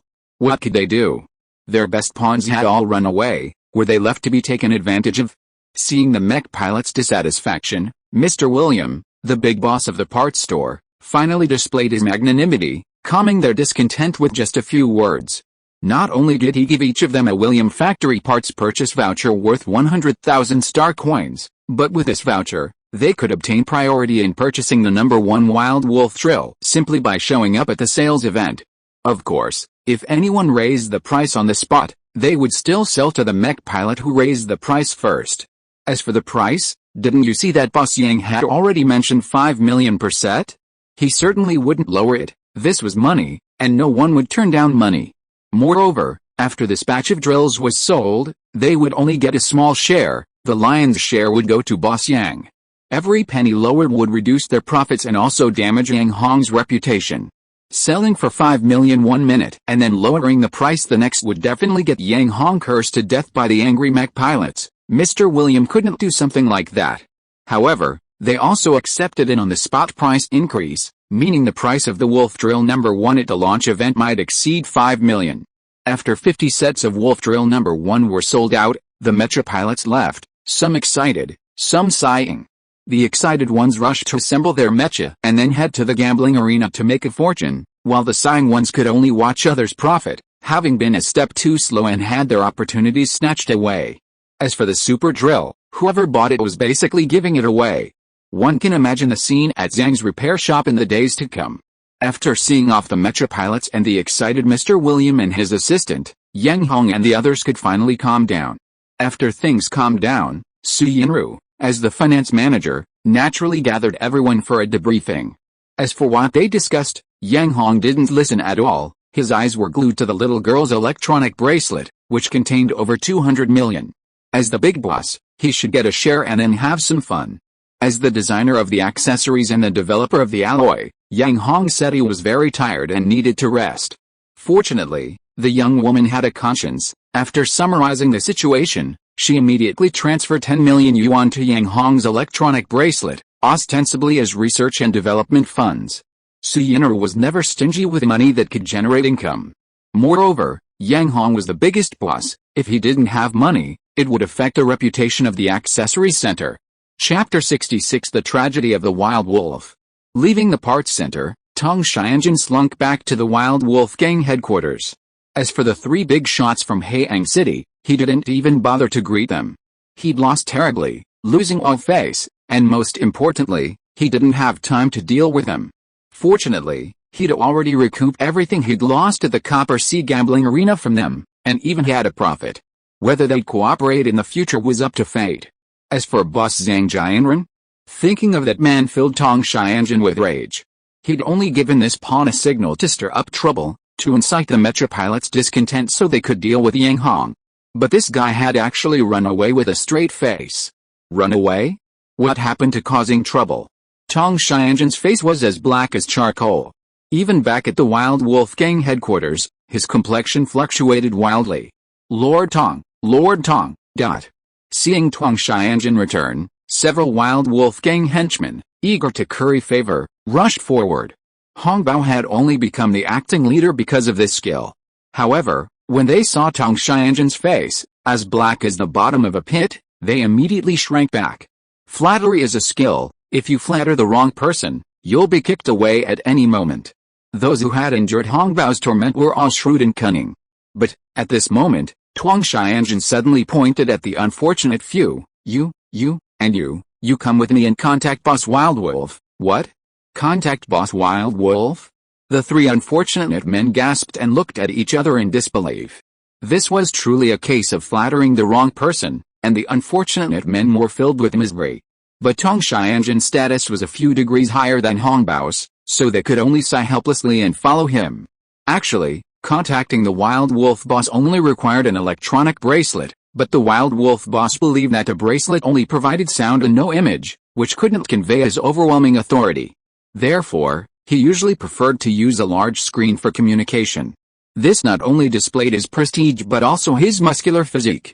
Most importantly, he could observe whether his subordinates were deliberately trying to deceive him with false information. Beep. The Wild Wolf boss, with a scar on his face, immediately appeared on the large screen. Xianjun, seeing Tong Xianjun, the Wild Wolf boss, who had been stern-faced, suddenly became cheerful. What is it? Is the mission at the junkyard complete? Mentioning the junkyard only fueled Tong Xianjun's anger. What happened? The Wild Wolf boss frowned. Facing the Wild Wolf boss, Tong Xianjun wasn't as terrified as the other members of the Wild Wolf gang. He reported everything that had happened during this period in detail. Of course, he also mentioned the Copper Sea gambling arena. If the Wild Wolf gang really wanted to investigate, it would be a piece of cake. What? The Wild Wolf gang leader's face contorted in rage. Extremely ugly. They actually call themselves Wild Wolf Parts Center. Yes, they not only changed their name to Wild Wolf Parts Center, but they even call their newly designed parts Wild Wolf Drill Bit Number 1, Tong Xianjun roared. Huff, huff, huff. The Wild Wolf gang leader was so enraged he couldn't speak, only the sound of heavy breathing through his nostrils. He had built the Wild Wolf gang from scratch, and now nobody had stolen their name. Most importantly, that nobody had made a lot of money from that name, while they had nothing, only able to watch helplessly. Damn it. This was intolerable. So the Wild Wolf gang leader immediately contacted the Stark Prefecture's commercial department. I want to apply for registration of the Wild Wolf trademark, the Wild Wolf gang leader said, barely containing his anger. Wild Wolf trademark? Is it the Wild Wolf trademark related to the mecha industry? The voice coming from the electronic bracelet was a very alluring and beautiful female voice. That's right. However, this voice had no effect on the Wild Wolf boss at this moment. He nodded resentfully. He had worked hard to establish the name Wild Wolf. How could it be given to an outsider for nothing? I'm sorry, the Wild Wolf trademark related to the mecha industry has already been registered, the beautiful female voice responded tactfully. What? The Wild Wolf boss was dumbfounded. Wild Wolf Alloy, Wild Wolf Accessories, Wild Wolf Accessories Center, Wild Wolf Mecha Center, Wild Wolf Repair Workshop, Wild Wolf, all the above names related to Wild Wolf have been registered. You can choose another name, or choose an industry unrelated to the mecha industry to register, the beautiful female voice explained one by one. PFFT. The Wild Wolf boss spat out a mouthful of blood. What the hell is going on? What happened to Wild Wolf? How did someone else register it? Tong Xianjun listened silently, his eyes twitching. At this moment, he didn't dare to speak. Boss Wild Wolf, refusing to believe it, immediately dialed Xingfu's number again. Boss Wild Wolf, I've looked into the situation through my subordinates, but it seems the military has support involved. I can't help you, damn it. Boss Wild Wolf was furious. He immediately dialed the military again. Their Wild Wolf gang had a high-ranking figure in the military, otherwise, how could their influence extend throughout District 32, and how could so few dare to offend them? But, when that high-ranking figure returned the information about Yang Hong, Boss Wild Wolf was dumbfounded once more. Wild Wolf Alloy Number 1 was developed by that kid named Yang Hong, and the drill bit accessory he designed only contained 101 of the original material. That's why the military is very interested in this kid, Boss Wild Wolf. I can't help you with this either. The military leader finished speaking and immediately hung up. Wild Wolf Alloy Number 1 was actually developed by this kid, and it even received the military's approval. Boss Wild Wolf was instantly petrified. Just who is this guy? Most importantly, the name Wild Wolf is completely ruined. A lifetime of hard work to build a reputation, just like that, was stolen by someone else, and Wild Wolf can't take it back. And damn it, this was number 1. There's obviously a number 2, number 3, and even number 10 is possible. Wild Wolf, recovering from his petrified state, rolled his eyes and almost fainted. On the big screen, Tong Xianjun heard everything, and when he heard about Yang Hong's abilities, a cold sweat broke out on his back. Genius? Madman? But whatever the type, Yang Hong, at least in the short term, is someone they can't touch? Because this kid has the support of the entire military. Wild Wolf, that name really benefited that kid. Thinking of this, Tong Xianjun looked at Wild Wolf with pity. This matter will definitely be an unforgettable tragedy for Wild Wolf. Chapter 67 I'm going to have fun. Leaving aside the trivial matters of the Wild Wolf gang, Yang Hong had gotten himself into serious trouble. Why?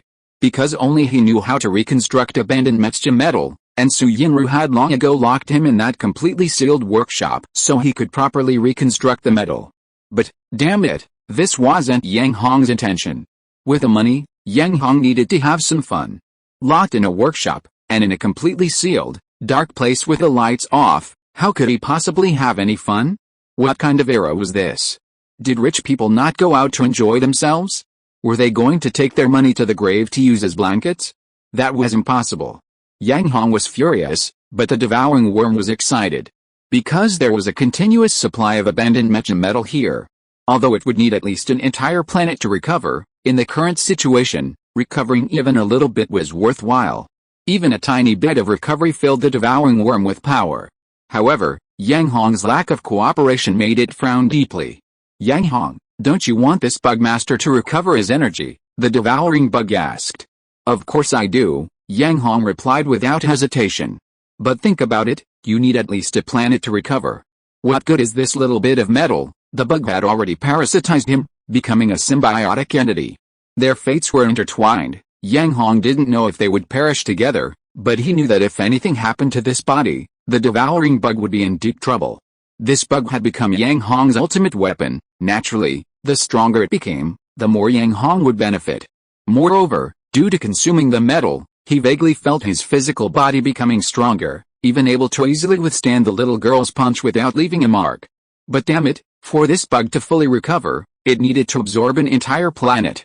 Once the bug absorbed this planet, he would be surrounded by the dark universe, just like now, locked in a completely sealed little room. What use would that be?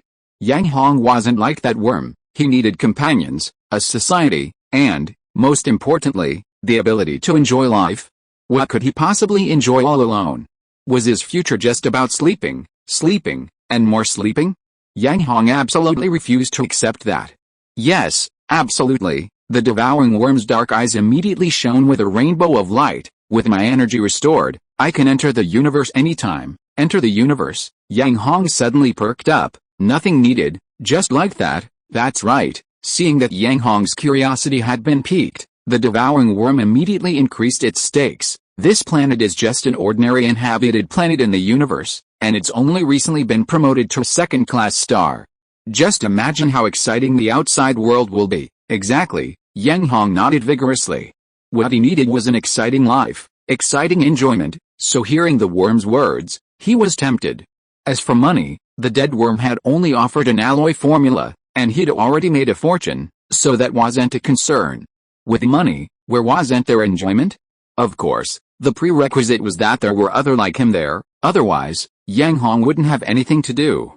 By the way, how far is the nearest inhabited planet? Yang Hong suddenly asked, startled. The devouring worm frowned slightly, thought for a moment, and then replied. About 1,000 light years. 1,000 light years. Yang Hong's lips twitched. Then what's your speed in the universe? If I were back to my peak, I could probably reach 10 times the speed of light, the devouring worm responded. Hearing the answer, Yang Hong was completely petrified. He immediately suppressed his curiosity and completely abandoned the idea. So what if it was 10 times the speed of light? That's 1,000 light years. Even at 10 times the speed of light, it would still take at least 100 years. In 100 years, Yang Hong would have long since turned into a pile of mud, and his bones might have rotted away. What was the point of enjoying himself then? Yang Hong made up his mind to enjoy himself to the fullest on this planet first, and deal with the rest later. In the sealed workshop, Yang Hong only did two things, eat and sleep and eat again, and then sleep again. Meanwhile, the devouring worm was frantically restoring the metal. However, he had promised the little girl first, and couldn't go back on his word, so he had no choice but to stay in the sealed workshop. He didn't know how much time had passed before the workshop door finally opened. As soon as the door opened, Yang Hong rushed out. Suyinaru and Zaba were already waiting outside. Yang Hong, how much metal have you recovered? Suyinaru eagerly ran into the workshop. Zaba followed closely behind, his eyes gleaming when he saw the vomit of the devouring insects almost filling the entire workshop. Is it enough? Yang Hong wasn't very happy. It's no joke, being locked in a dark room for so long would make anyone unhappy. Enough, enough. This is enough to handle the military's orders for quite some time. Suyinaru danced with joy. Actually, she didn't want to keep Yang Hong locked in the workshop, but the quality of the metal bought outside varied greatly, and it was easy to waste it. Although the parts center had made some money, they were just starting out, so naturally they wanted to save as much as possible. Kid, can't you just leave without telling me about this method? Zaba turned around, feigning a pitiful look. Restoring the metal from discarded mechas was beneficial to the country, the people, and the military, and once implemented, it could make a fortune, so Zaba couldn't stop thinking about it. Damn it! Yang Hong wiped away a bead of sweat. That near pure metal was the vomit of dead insects. What could he possibly do? He could only grunt and remain silent. Don't daydream. This is the only way for our Wild Wolf Parts Center. If we tell you, how will we make money? Before Yang Hong could speak, Suyinaru pressed on. Yang Hong immediately cooperated. But this wasn't the time to discuss this topic. He reached out to the little girl directly. Give it to me. Give me what? Suyinaru feigned ignorance. 30 million. 30 million. Yang Hong grabbed the little girl's arm, almost pulling off the electronic bracelet. This was something they had agreed upon.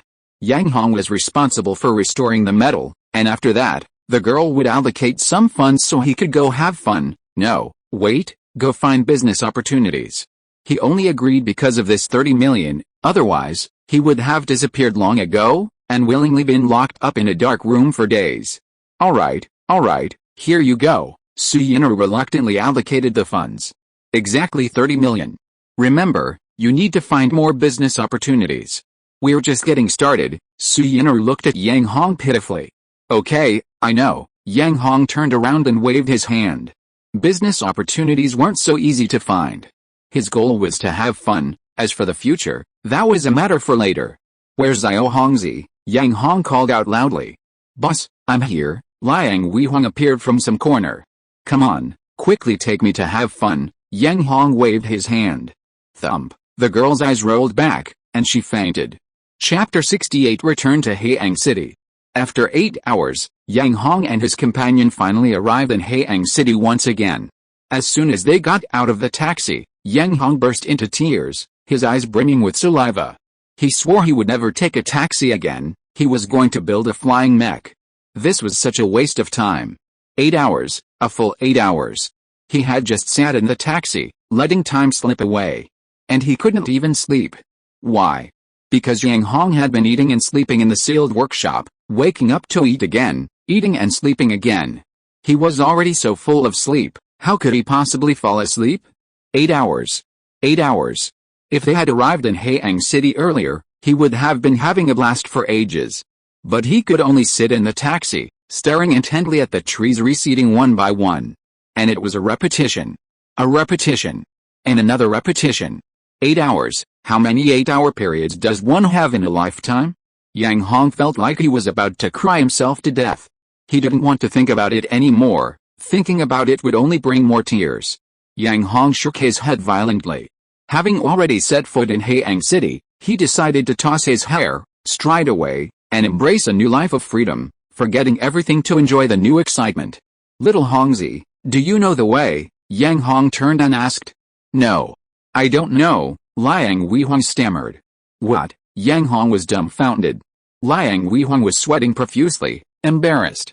Like Yang Hong, he came from the bottom rungs of the garbage dump, struggling to support his family, let alone having spare money to wander around. Not knowing the way was normal. However, fortunately, after receiving a reward of 10,000 star coins some time ago, he knew this day would come, so he gritted his teeth and bought a high-end electronic bracelet. And it was a bracelet with built-in navigation. With this thing, no matter where he went, he only needed to enter an address, and it would automatically display the route. This kind of high-end equipment was not only essential for home and travel, but also a standard accessory for flattery. But this was Liang Weihong's first time actually doing it, so he was a bit clumsy. After a flurry of clicking and tapping, he was sweating profusely but still hadn't found the desired destination. Yang Hong, waiting impatiently, asked, "Are you done yet?" "Almost done," Liang Weihong replied repeatedly. After waiting a while longer, Yang Hong asked again, "Have you found it yet?" "Almost done." "Really almost done?" Liang Weihong quickened his pace, and the pressure he applied to the screen almost reached into the electronic bracelet. Yang Hong regretted it. Why did he have to send this little Hongzi? He should have used Lin Wei or Lin Ming instead. At least those two were more familiar with Haiyang City. Suddenly, Liang Weihong looked up sharply. Yang Hong's eyes lit up, and he perked up. "Found it?" Liang Weihong's face turned ashen, Yang Hong's heart skipped a beat, and he quickly looked at the electronic bracelet. His eyes widened in disbelief. Why was there an extra hole in the screen, just big enough to fit a finger? Moreover, the shape and size of the hole perfectly matched the finger Liang Weihong had just raised. "Boss, I accidentally used too much force," Liang Weihong said with a mournful face. Yang Hong. Fortunately, Yang Hong always encountered benefactors at crucial moments. Just then, 3 figures appeared around the corner. Yang Hong's eyes lit up, and he became energetic. He definitely needed to ask someone for help. However, just as he was about to take a step, he suddenly stopped. "That red-nosed guy looks familiar." Yang Hong frowned, thinking hard for a long time, but he still couldn't remember who that familiar red-nosed guy was. Oh well, if he couldn't remember, he wouldn't think about it anymore. Yang Hong took another step to meet them. "Bosses, we've been searching for so long, we've been to almost every parts trading fair, but we still haven't seen that kid. Do you think we should go back and gather some information?" Hong Bao cautiously advised the 2 assassin bosses with a smile. Assassin Wang Fideo frowned in dissatisfaction. Short Gun Li's face darkened immediately. "I don't believe it. That kid can't burrow underground, can he? Even if he can, we have to find him." "That's not what I meant." Hong Bao was dumbfounded. He just wanted to tell the 2 that the kid might have already returned to the junkyard, and they should go back there to check the situation instead of loafing around in Haiyang City all day. The 2 assassin leaders always wanted good food, good lodging, and good clothes. Hong Bao had almost run out of money. If they didn't go back soon, they'd be eating dirt. Of course, Hong Bao didn't dare ask whether the 2 assassin leaders had any money. Seeing that Hong Bao didn't react, Wang Fideo's face turned ugly. "You don't trust us?" No. Hong Bao waved his hands frantically. "You 2 are skilled men sent by Master Wildwolf. How could I doubt you?" He exclaimed, staring straight ahead. The 2 assassins were puzzled and looked in the direction of his gaze. "It's that kid." Wang Fideo immediately recognized Yang Hong. "Why is that kid running this way?" Short Gun Li asked in surprise. "Could it be that he recognized us?" Whoosh whoosh whoosh whoosh, Wang Fideo flipped his hands, instantly producing 4 throwing knives. Wait. The moment the knives appeared, Hong Bao's eyes turned red with anxiety. He quickly covered his backside with both hands and scurried backward.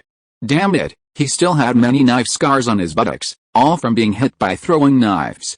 How could he not dodge? If he suffered another blow, he wouldn't even have a place to sit. It wasn't that the chair was too small, but that he was already covered in wounds and couldn't sit down. Now that Yang Hong was caught off guard, it was the perfect opportunity to strike. How could Wang Fideo let such an opportunity slip by? He flicked his right hand, and 2 throwing knives flew straight towards Yang Hong. What's this? Seeing 2 black dots rushing towards him, Yang Hong was dumbfounded. Could it be the gift giver? Suddenly, Yang Hong remembered who that familiar big red-nosed man was. He was the Wild Wolf Gang's leader at the junkyard, the one who had caused trouble with that Zhang guy before. However, compared to Yang Hong, the Wild Wolf Gang members were incredibly important, people you could only dream of meeting in your life. Every time they appeared, they would bring him a big gift. It could be said that Yang Hong's current position was not accidental, but inevitable. The Wild Wolf Gang had single-handedly pushed him to this position. So, whatever the Wild Wolf Gang gave him was a gift to Yang Hong, and a really big one at that. Having undergone the transformation by the devouring worm, Yang Hong's physique was no ordinary person. In addition, the dead worm had absorbed metal recently, further transforming his body. His attributes were now equivalent to superhuman levels on this planet. As for the two black dots, Yang Hong simply reached out and caught them in his hand. What's this? Yang Hong stared at the throwing knife in his hand with great curiosity. If you are listening to this novel on a channel other than Fanfic World, it means it was downloaded and re-uploaded without effort. We warmly invite you to visit our channel, Fanfic World. There you will find the original version of this story and many other novels of various genres. We look forward to seeing you dive into a world of incredible novels. Chapter 69 Sister Hyun. Swoosh swoosh swoosh soon. Several police mechas arrived swiftly through the smoke, surrounding Hong Bao and his men. Since the two assassins were already unconscious, the police naturally targeted the still conscious but immobile Hong Bao. Hong Bao, twitching his large red nose, wailed, "I'm the victim. I'm the victim." Since the two assassins were already unconscious, Hong Bao felt more emboldened. Rather than go to jail, he'd rather end it all. Besides, Hong Bao was thinking about his own buttocks. Victim, the policeman frowned. Hong Bao hurriedly pointed behind him to his bleeding buttocks. "Look, get the injured to the hospital immediately," the policeman called the ambulance service. Yang Hong followed the American's car and quickly arrived at the other end of Haeang City.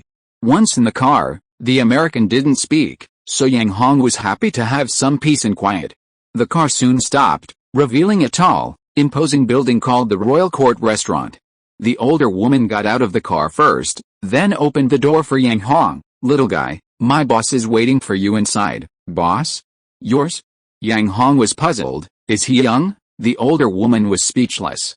What did she mean? Was she obviously implying she was old? She had put on heavy makeup before coming out. "Not young?" The older woman was clearly unhappy. "Then I won't go." Yang Hong got out of the car directly, intending to turn around and leave. The older woman panicked. Yang Hong was the person the boss had designated. If she didn't meet him, she would definitely be scolded. That was a minor matter. If she was considered incompetent, she would definitely be fired on the spot. This was not a good thing. "The boss is surrounded by many young and beautiful women," the older woman quickly said. "That's more like it," Yang Hong nodded. Although the older woman had a special allure as a married woman, Yang Hong preferred to look at pleasing women his own age. He hadn't said a word in the car. Entering the Royal Court Restaurant, the older woman led Yang Hong and the older woman straight to the 18th floor. The room, the entire building, and the table were all booked. That's pretty high-class treatment. However, upon entering the private room, Yang Hong didn't see any of the supposedly young and beautiful women, and he immediately became unhappy. There was only one beautiful woman in the room. "Yang Hong, you're quite young, kid," the woman said with a light laugh. "Of course I'm young," Yang Hong grumbled. "How can I survive if I'm not young?" His ideal was to live a life of leisure, eating, drinking, and everything else. If he got older, there would be no future. "But why are you so old?" Yang Hong grumbled. Fine, no young and beautiful women, but there was still a table full of delicious food, Yang Hong's favorite. And most importantly, this table full of good food seemed to cost nothing extra. Yang Hong casually pulled out a chair and sat down, not even using chopsticks, grabbing the food with his hands and starting to eat. There seemed to be some drinks available, so he immediately waved, "Zio Hongzi, hurry up and pour some drinks." Faced with this upscale place and the strikingly beautiful woman with her unique aura, Liang Weihong was initially a little flustered, but seeing the boss's unceremonious manner, he quickly regained his composure. Liang Weihong picked up a bottle of wine himself. "No wine," Yang Hong called out when he saw the wine.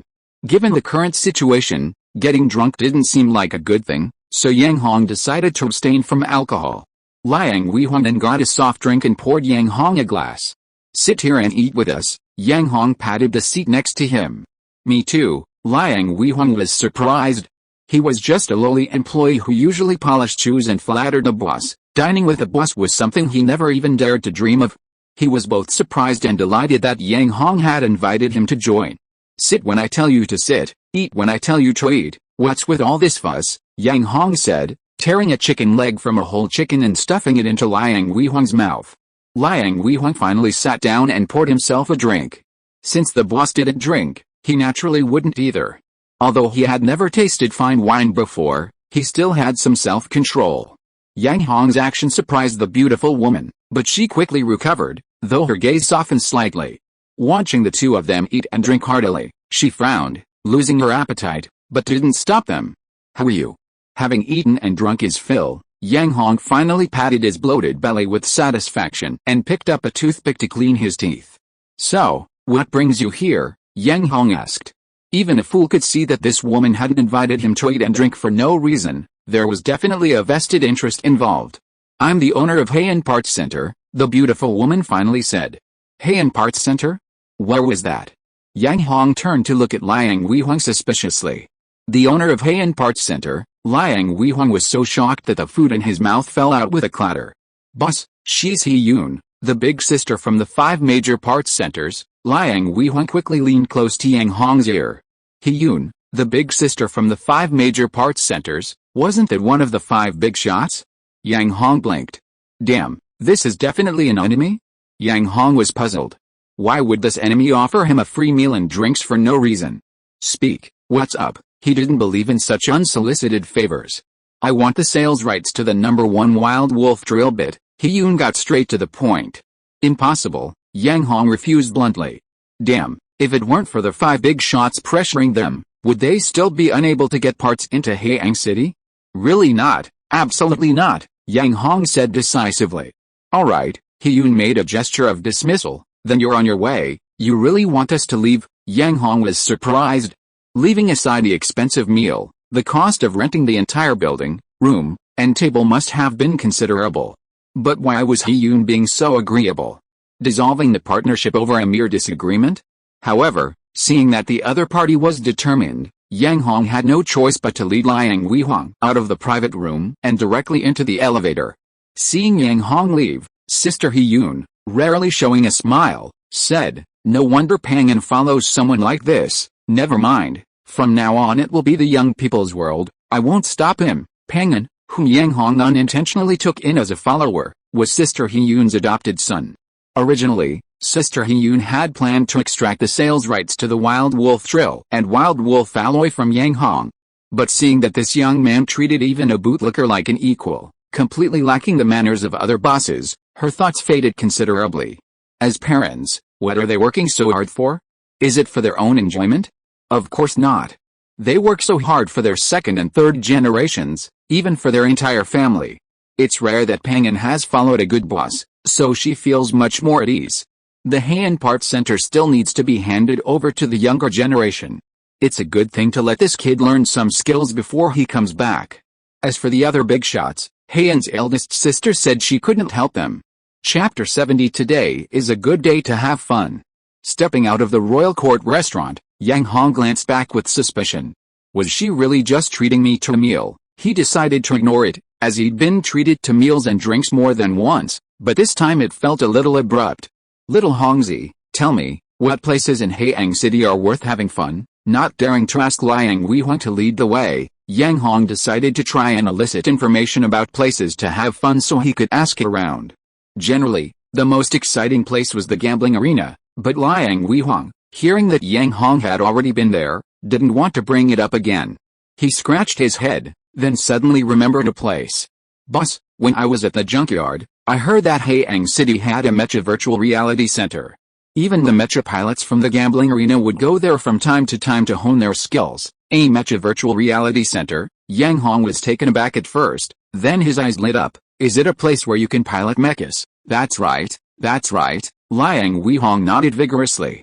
"Then let's go quickly," Yang Hong said excitedly, waving his hand. But he quickly froze. Because none of them knew the way, and Liang Weihong's bracelet with the electronic map was broken. Just then, the older woman hurriedly came running out of the Royal Court restaurant. "Young man, wait for me." "What's wrong?" Yang Hong's heart skipped a beat. Could it be that the big boss He-Yun had changed his mind? "The identities of those 3 have been found out," the older woman said, handing over an electronic notebook. So that's what it was. After eating and drinking his fill, Yang Hong had almost forgotten about those people. He wasn't very good at operating the electronic notebook, so he just pressed a few buttons and handed it to Liang Weihong. That big red noses, the person with the big red nose, seemed to have left a deep impression on the older woman. "I know that person. You talk about the other 2, Yang Hong waved his hand. What was there to say about Huang Bao? He was only concerned about the 2 people who used throwing knives and shotguns. This Huang Bao was a member of the Wild Wolf Gang. He still had to give the Wild Wolf Gang some face. After all, they were subordinates of a powerful figure. Who knows, they might show up one day and bring him a big gift. These kinds of people should be let go if possible. One of them is called Wang Fideo, and the other is called Duan Qiangli. They are both assassins. Yang Hong rolled his eyes. Of course he knew they were assassins, but the question was, who sent them? These two are assassins from the Wild Wolf Gang. What? Yang Hong's eyes widened. Assassins from the Wild Wolf Gang? That's unlikely. The Wild Wolf Gang was a major asset to him.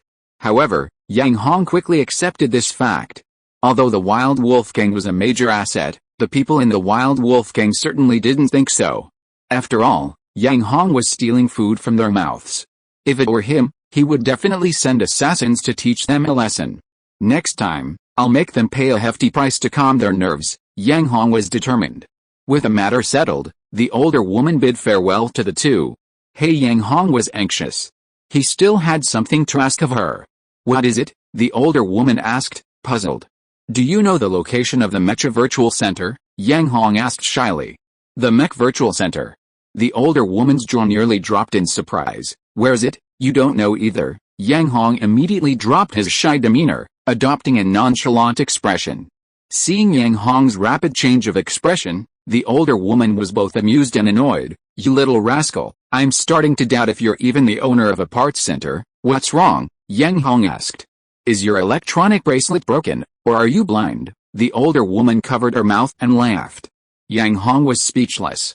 The Mech Virtual Center is at the Royal Court restaurant. Didn't you receive any advertising messages when you came? Damn it. Yang Hong felt like countless crows were flying overhead, cawing incessantly. His electronic bracelet did have an automatic advertising message receiving function, but back at the junkyard, Su Yinru had demanded it be turned off due to Zhang's repair workshop's advertising pushes. And it hadn't been turned back on yet. Yang Hong quickly turned the advertising receiving function back on his electronic bracelet. Sure enough, there was an advertisement for the Royal Court restaurant, which featured the Mech Virtual Center and even pointed to the third basement level. Do you still want me to show you around? The older woman teased. Yang Hong was embarrassed. Boss, Liang Weihong suddenly leaned closer. He-Yun's people are definitely VIP members at the Royal Court restaurant. With a VIP member leading the way, we might be able to get a nice private room. A private room? Yang Hong was puzzled. Wasn't it supposed to be about piloting mechas? Why a private room? But since he didn't understand, he had no choice but to go along with Liang Weihong's suggestion. Yes, definitely, Yang Hong said. You guys, the older woman shook her head helplessly, amused. With her guidance, the two returned to the elevator. With a beep, the elevator doors opened again, revealing the true face of the third basement level. Yang Hong was surprised by what he saw inside. Countless round spheres were arranged around the perimeter, and in front of each sphere was an electronic screen displaying a mech in battle. What's that? Yang Hong asked in surprise, pointing to the round, spherical object. Boss, that's the mecha's virtual cockpit, Liang Weihong immediately explained in her low voice. At the same time, a well-dressed waiter approached. The older woman reached out and tapped her electronic bracelet, which emitted a purple light. Seeing the purple light, the waiter's eyes lit up, and his attitude became extremely respectful. Respected VIP members, would you like a private room? We'd like the most luxurious private room. The older woman's demeanor was aloof in front of the waiter. After thinking for a moment, she turned to Yang Hong and asked, by the way, how long do you plan to stay? As she spoke, her aloofness instantly transformed into a kind expression. Her ability to change her expression was even faster than Yang Hong's, making even Yang Hong's eyes twitch. Damn, office workers are indeed the best at changing their expressions, Yang Hong thought, wiping away a bead of sweat. The private rooms at the Royal Court Restaurant's Mecha Virtual Center are in high demand, so I'll book the room for the length of time you plan to play. Let's not waste resources, the older woman explained quickly, assuming Yang Hong was being dismissive. This situation was actually related to the laws of the Star Prefecture. The Star Prefecture needed to train a large number of Mecha pilots and therefore abhorred wasting resources. The Mecha Virtual Center was precisely the training ground for Mecha pilots, and it couldn't be wasted because of the whims of the wealthy. According to Star Prefecture law, wasting resources was tantamount to a crime. One day, Yang Hong replied without hesitation. He simply wanted to have some fun, relax, and enjoy the lifestyle of this world. One day, the older woman said coldly to the waiter again, then directly transferred the room fee to him. What kind of day is today? Yang Hong was surprised. Not only was someone treating him to food and drinks, but they were even treating him to entertainment, without him having to pay a single penny. Could it be that today's almanac said, "Today is auspicious for having fun"? Chapter 71 Mech Virtual. Yang Hong and his companion followed the waiter to a private double room. Inside, two virtual mecha cockpits faced each other. Virtual, indeed virtual. Yang Hong had initially imagined it would be like a gambling arena, where people would operate real mechas. He hadn't expected it to be just virtual cockpits. No wonder a basement was enough to accommodate them. Even so, Yang Hong's interest was piqued. This planet was primarily mecha-based, and to fully immerse oneself, mecha operation was fundamental. Besides, Yang Hong had a strong interest in mechas. After all, it represented the passionate youth of men. However, when he glanced at the almost realistic cockpit, his eyes widened immediately. Holy crap, Yang Hong wiped the cold sweat from his forehead. Inside the cockpit, 1, 2, 3, 4, 5, 6, 7 rows of buttons arranged from top to bottom. 7 rows of buttons? Yang Hong almost vomited blood. Back with that boxy mecha, just one row of buttons had already made him dizzy and disoriented, because Yang Hong had absolutely no idea how to operate it. And most importantly, that boxy bulldozer mech only had 2 levers, left and right, while the cockpit in front of him only had one. Only one lever. This wasn't just simplifying 2 levers into one, it was incorporating the functions of the other lever into the buttons. Holy crap! Yang Hong felt his head spinning. His eyes twitched, and pointing at the 7 layers of buttons, he turned and asked, "Little Hongzi, do you know how to operate this thing?" "Although I haven't formally handled it, I know a little bit," Liang Weihuang nodded. Although Liang Weihuang had always lived at the bottom of the junkyard and didn't have the spare money to practice, as someone who made a living collecting mech parts, he had seen many mech cockpits and had handled them a couple of times. Furthermore, the Star government's strong promotion of mech pilots, coupled with his personal interest, meant that over time, he naturally gained some knowledge. Of course, very difficult operations required instruction manuals, they couldn't be figured out on one's own.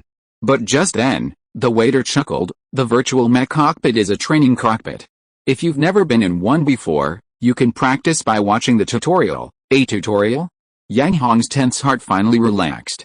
Come here." Yang Hong immediately beckoned to the waiter. The waiter hurried over. As soon as he got close, Yang Hong dragged him into the virtual cockpit.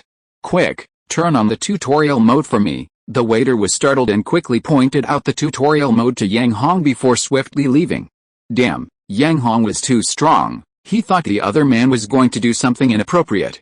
Although society is relatively accepting of same-sex relationships, this waiter wasn't at that level yet. If he were really gay, he'd have nowhere to cry.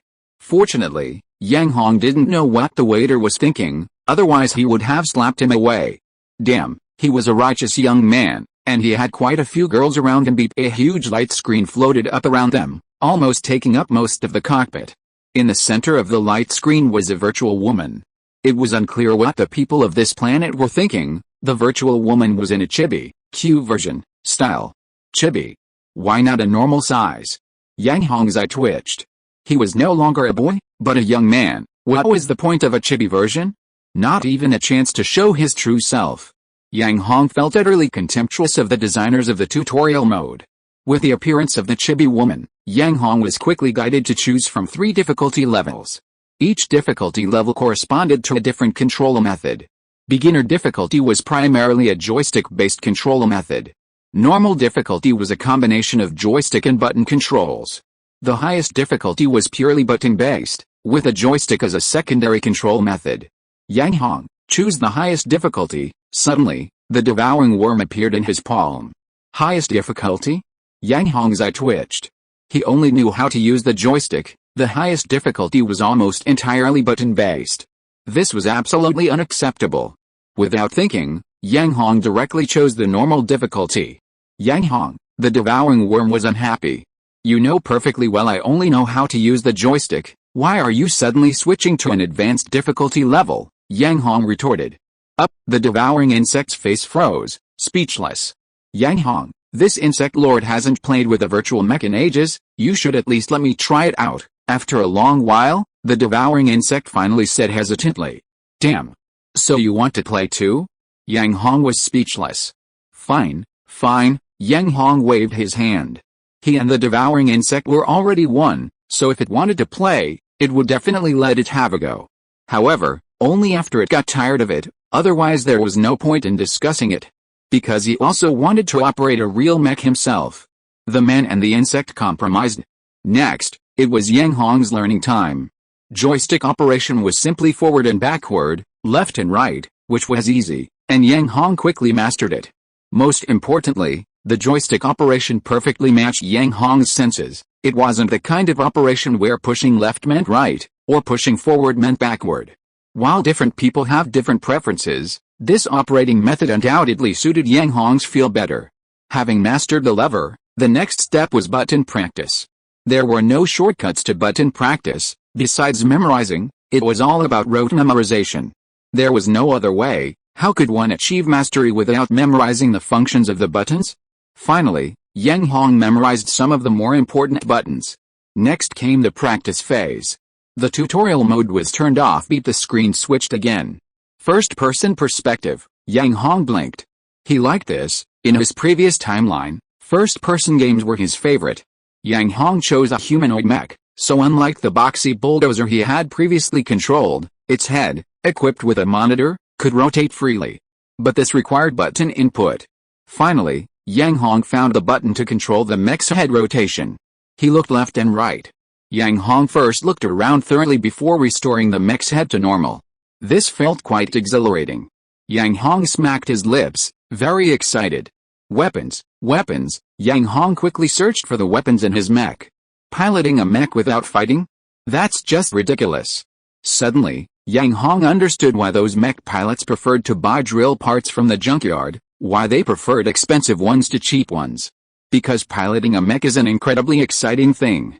If the mech's weapons are just child's playthings, how can you enjoy it? Piloting a mech to fight, that's what mech pilots strive for. Therefore, those mech pilots would rather buy melee equipment and practice close quarters combat than buy those firearms, because those firearms are all simulated weapons. Fake guns, fake cannons, fake missiles. They're all fake. It's much more comfortable to just play close combat. Chapter 72 Virtual First Battle. It has to be said that Yang Hong does have a certain talent for operating mechas. After just one tutorial session, he had already memorized most of the button functions and was operating the mech in the virtual cockpit quite well. The devouring worm, who had been observing, stared wide-eyed. However, the single-player mode was getting boring for Yang Hong, so he quickly opened the cockpit door. Little Hong, let's play online, boss. Give me 5 more minutes. Liang Weihong was sweating profusely, frantically pressing the keyboard. Although he had seen a lot and had some understanding, he was still far from being able to actually operate it. Since the waiter had returned to the lobby, Yang Hong didn't know how to connect to the external network and had to wait helplessly for a while. Finally, Liang Weihong popped his head out of the virtual cockpit. Boss, I'm ready. Good, then let's have a 30-round battle. Yang Hong immediately perked up and returned to the virtual cockpit. Back in the lobby, he directly selected online combat. This online mode was limited to the local area network within the private room. The two each chose a mech and entered the virtual battlefield. Yang Hong chose a flying mech, a long-cherished dream of his. Damn it, it was because of a little girl's words that he missed the chance to ride one. As the big boss of the parts center, he had never even ridden a flying mech, while his junior employee Lin Ming had already done so once, making him both envious and jealous. This time, no matter who tried to persuade him, he was determined to ride one. Of course, if conditions allowed, he would definitely buy a flying mech as a means of transportation. Yang harbored deep resentment towards those 8 hours in the taxi. Liang Weihong, on the other hand, chose a conventional track beast type mech. The battle had just begun, and Yang Hong piloted his flying mech into the air. However, when he turned to look at Liang Weihong, he was utterly exasperated. Damn it, that's a track beast type mech, why is it moving so erratically? A tracked ordinary mech is a beginner mech. A beginner's mech. Yang Hong wanted to repeat the important thing 3 times, but his lips were twitching, and he didn't have the strength to say it again. Yang Hong was already quite a novice, But when he piloted the bulldozer mech, he could go forward or backward as he pleased, and even when making a sharp turn, he wouldn't veer off course. What on earth was this little Hongzi doing? Yang Hong was unhappy, and he frantically typed on the keyboard. On the screen, the flying mech dove directly towards the track beast-type mech and then launched a missile. Boom! The big screen displayed "You win." The beast-type mech was instantly destroyed. Holy crap! Yang Hong's eyes widened. Although the movement was barely satisfactory, when attacked, you should at least dodge. Why did you stupidly run straight into the missile? This is even more of a novice than a newbie. Yang Hong forcibly suppressed the urge to rush out of the virtual pod and selected try again. The second attempt began. Yang Hong didn't even take off. He simply pulled out a machine gun and fired a few shots forward. Damn it! This time, the beast-type mech's actions were even more infuriating. Can't you even turn around? Seeing the beast-type mech actually retreat to avoid the bullets, Yang Hong felt like 1,000 alpacas were stampeding through his mind. Although Yang Hong was also a newbie, was this kind of battle interesting against someone even newer than himself? Twice already, 2 lessons learned. Yang Hong didn't believe Liang Weihong wouldn't learn his lesson. The third round, another restart. This time, guns and missiles, Yang Hong immediately passed. He controlled his flying mech and drew a melee weapon, a large metal sword, and charged forward with a whoosh. Faced with the attack, the beast-type mech finally turned. But seeing the beast-type mech's turning route, Yang Hong was almost driven mad with anger. Yang Hong was speechless. The beast-type mech did turn, but it made a wide, 360-degree, erratic turn, charging directly at the tip of the metal greatsword. Another resounding "You win," but this wasn't the result Yang Hong wanted. It was utterly boring. How could this be exciting? Yang Hong refused to give up and started the fourth round immediately. This time, Yang Hong didn't even use the engine to accelerate, directly maneuvering the flying mech forward on the ground, then slowly drawing the metal greatsword. Not bad. Finally a weapon. Seeing the machine guns protruding from the sides of the beast-type mech, Yang Hong couldn't help but nod in approval. However, the beast-type mech's next move made Yang Hong feel a surge of anger, and it was also quite novel. Why the hell was the gun muzzle pointing backward? And why was it firing so rapidly? Even a novice needs to know their limits, okay? How could he possibly endure 30 rounds of this kind of battle? Yang Hong finally couldn't hold back any longer. He jumped up, went straight to Liang Weihong's virtual pod, and slammed the door open. Do you even know how to operate it? Are you delivering food, or are you doing this on purpose? I'm here to have fun, but not to this extent. Boss, I'm a newbie, Liang Weihong pleaded pitifully in the face of Yang Hong's barrage of insults. Damn it. Yang Hong was furious. He was a newbie too, but not this inexperienced. Just then, the waiter returned to the private room carrying drinks, desserts, and fruit. What's going on here? The waiter asked, surprised. After understanding, the waiter laughed and cried at the same time. Newbies are always like this. Liang Weihong looked embarrassed, so as if he wanted to disappear into the ground. Do you even know how to operate it? Yang Hong suddenly pointed at the waiter. The waiter nodded. As the saying goes, true masters hide in plain sight. To work in a place like this, one must already be an expert, some even among experts. Here you go. Yang Hong shoved the waiter into the virtual reality pod. Are you a newbie? The waiter asked again, unsure.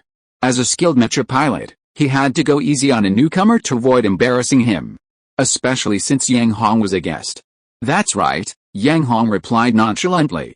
Re-entering the battlefield, Yang Hong again chose an aerial mecha. Seeing that the other man had chosen a humanoid mecha, Yang Hong finally cheered. Those who could choose humanoid mechas were all skilled mecha pilots. Actually, the waiter was also surprised when he saw Yang Hong's choice of an aerial mecha, because only 2 types of people dared to choose such a machine in the virtual reality pod, either a true aerial mecha pilot or a complete novice. Even a mecha pilot like himself wouldn't dare choose such a machine. Aerial mechas were incredibly expensive. How could someone without considerable wealth dare to choose one? Furthermore, the difficulty of operating an aerial mecha was several levels higher than that of a regular humanoid mecha. It was a machine only the best of the best dared to handle. Fortunately, before entering the battle, he had already determined that Yang Hong was a novice. The water was to be added, but the waiter said he was still considering how much. Chapter 73 continues the torture. A 12-0 record isn't anything special, but the addition of Lost Luifeng and TT Feeling caused an uproar on the forum. Teams that were originally planning to line up and crush the newbies instantly disbanded. Why? Because their skills were inferior to Lost Luifeng and TT Feeling. Everyone was questioning whether these two were imposters, but neither of them posted a clarification on the forum, which was quite intriguing. Most importantly, TT Feeling only suffered defeats after posting. What does this mean? It means that if TT Feeling wasn't being impersonated, he definitely went to challenge the newbie Dugu Kobe after reading his previous post, and the result was obvious: 3 losses, a complete rout. They didn't even want their names on the list anymore. At this point, only some skilled players remained, some even stronger than TT Feeling. Soon, another skilled player couldn't resist and went to challenge him. Das Meng Xiao, an elite beast-type mech. His strength reached the level of an A-class mecha pilot. With a beast-type mecha, even some humanoid mechas were no match for him. Most importantly, this person didn't rely on spare parts, he fought purely on raw power. One could imagine that if he were in a humanoid mecha, he would undoubtedly be another formidable opponent. Das Beast? Why are there outsiders here? Yang Hong wondered. But since the other party had challenged him, how could he refuse? Meanwhile, a huge number of people were paying attention to Master Hong, as they were all very curious to know what tactics he had used. The appearance of Das Beast immediately dazzled them. Das Beast? Could this be the real person? In my opinion, this is probably an imposter. Yes, definitely an imposter. Saying this, the person sighed. Sigh, these newcomers these days, they'll use any means necessary to become famous. The people spamming the screen continued to challenge Master Hong in the next round.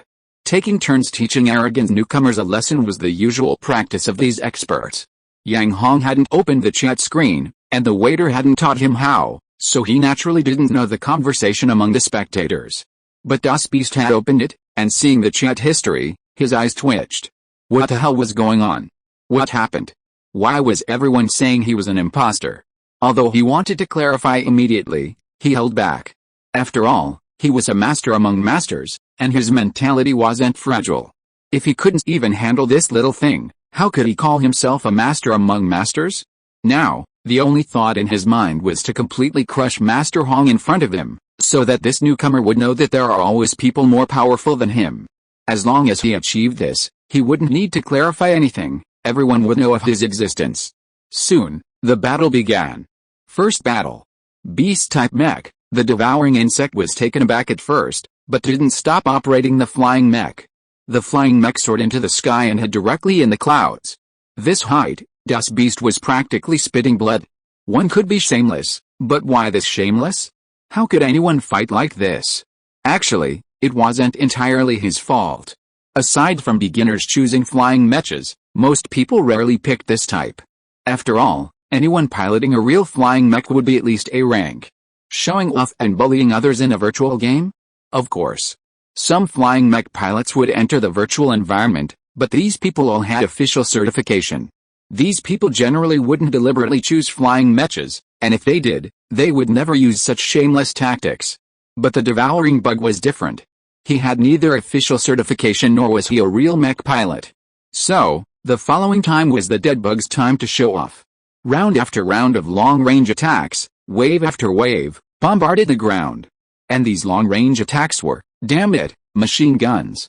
Normally, rifles and machine guns have a limited firing range, making it impossible to hit enemies within a certain distance, let alone at high altitudes. However, this attack is from high above, like a falling object. Even with your eyes closed, it will fall to the ground. The beast-type mech had no choice but to constantly dodge the rifle and machine gun fire. But the devouring worm was no ordinary creature, it possessed superior calculation abilities. While attacking, it simultaneously calculated the beast-type mech's trajectory. Soon, in less than 10 volleys, it had mastered the beast-type mech's movements. A barrage of bullets landed on the beast-type mech. Boom! The beast-type mech exploded into fragments. Throughout the entire process, not a single missile was fired. Silence. Those who had come to flood the chat with comments fell into an eerie silence. What kind of battle was this? It was clearly a case of the strong bullying the weak. And damn it, it was the entire process of a long-range attack on a melee mech. With the mechas flying so high in the air, and lacking sufficient weapon parts. Even if this DOS beast was an imposter, they wouldn't dare claim victory. Not to mention them, even the real DOS beast himself, or a mech pilot of a higher rank, would be utterly crushed in this situation. What were they doing here? Spamming? No, they were here to watch a battle where a master taught a newbie a lesson. But, damn it, was this really a battle where a master taught a newbie a lesson? Some people were furious. Imitation DOS beast, get off the stage. Bring on the real one, we want to see the real DOS beast, get a real person, we want to see a battle between masters, we don't need imposters. DOS beast, who had been keeping the chat screen open, saw this and, with a PFFT, a mouthful of blood, fresh and hot, gushed out from his heart. I am the real DOS beast. How can you call me an imposter? DOS beast was enraged. Consumed by rage, he directly clicked to enter the second round of battle.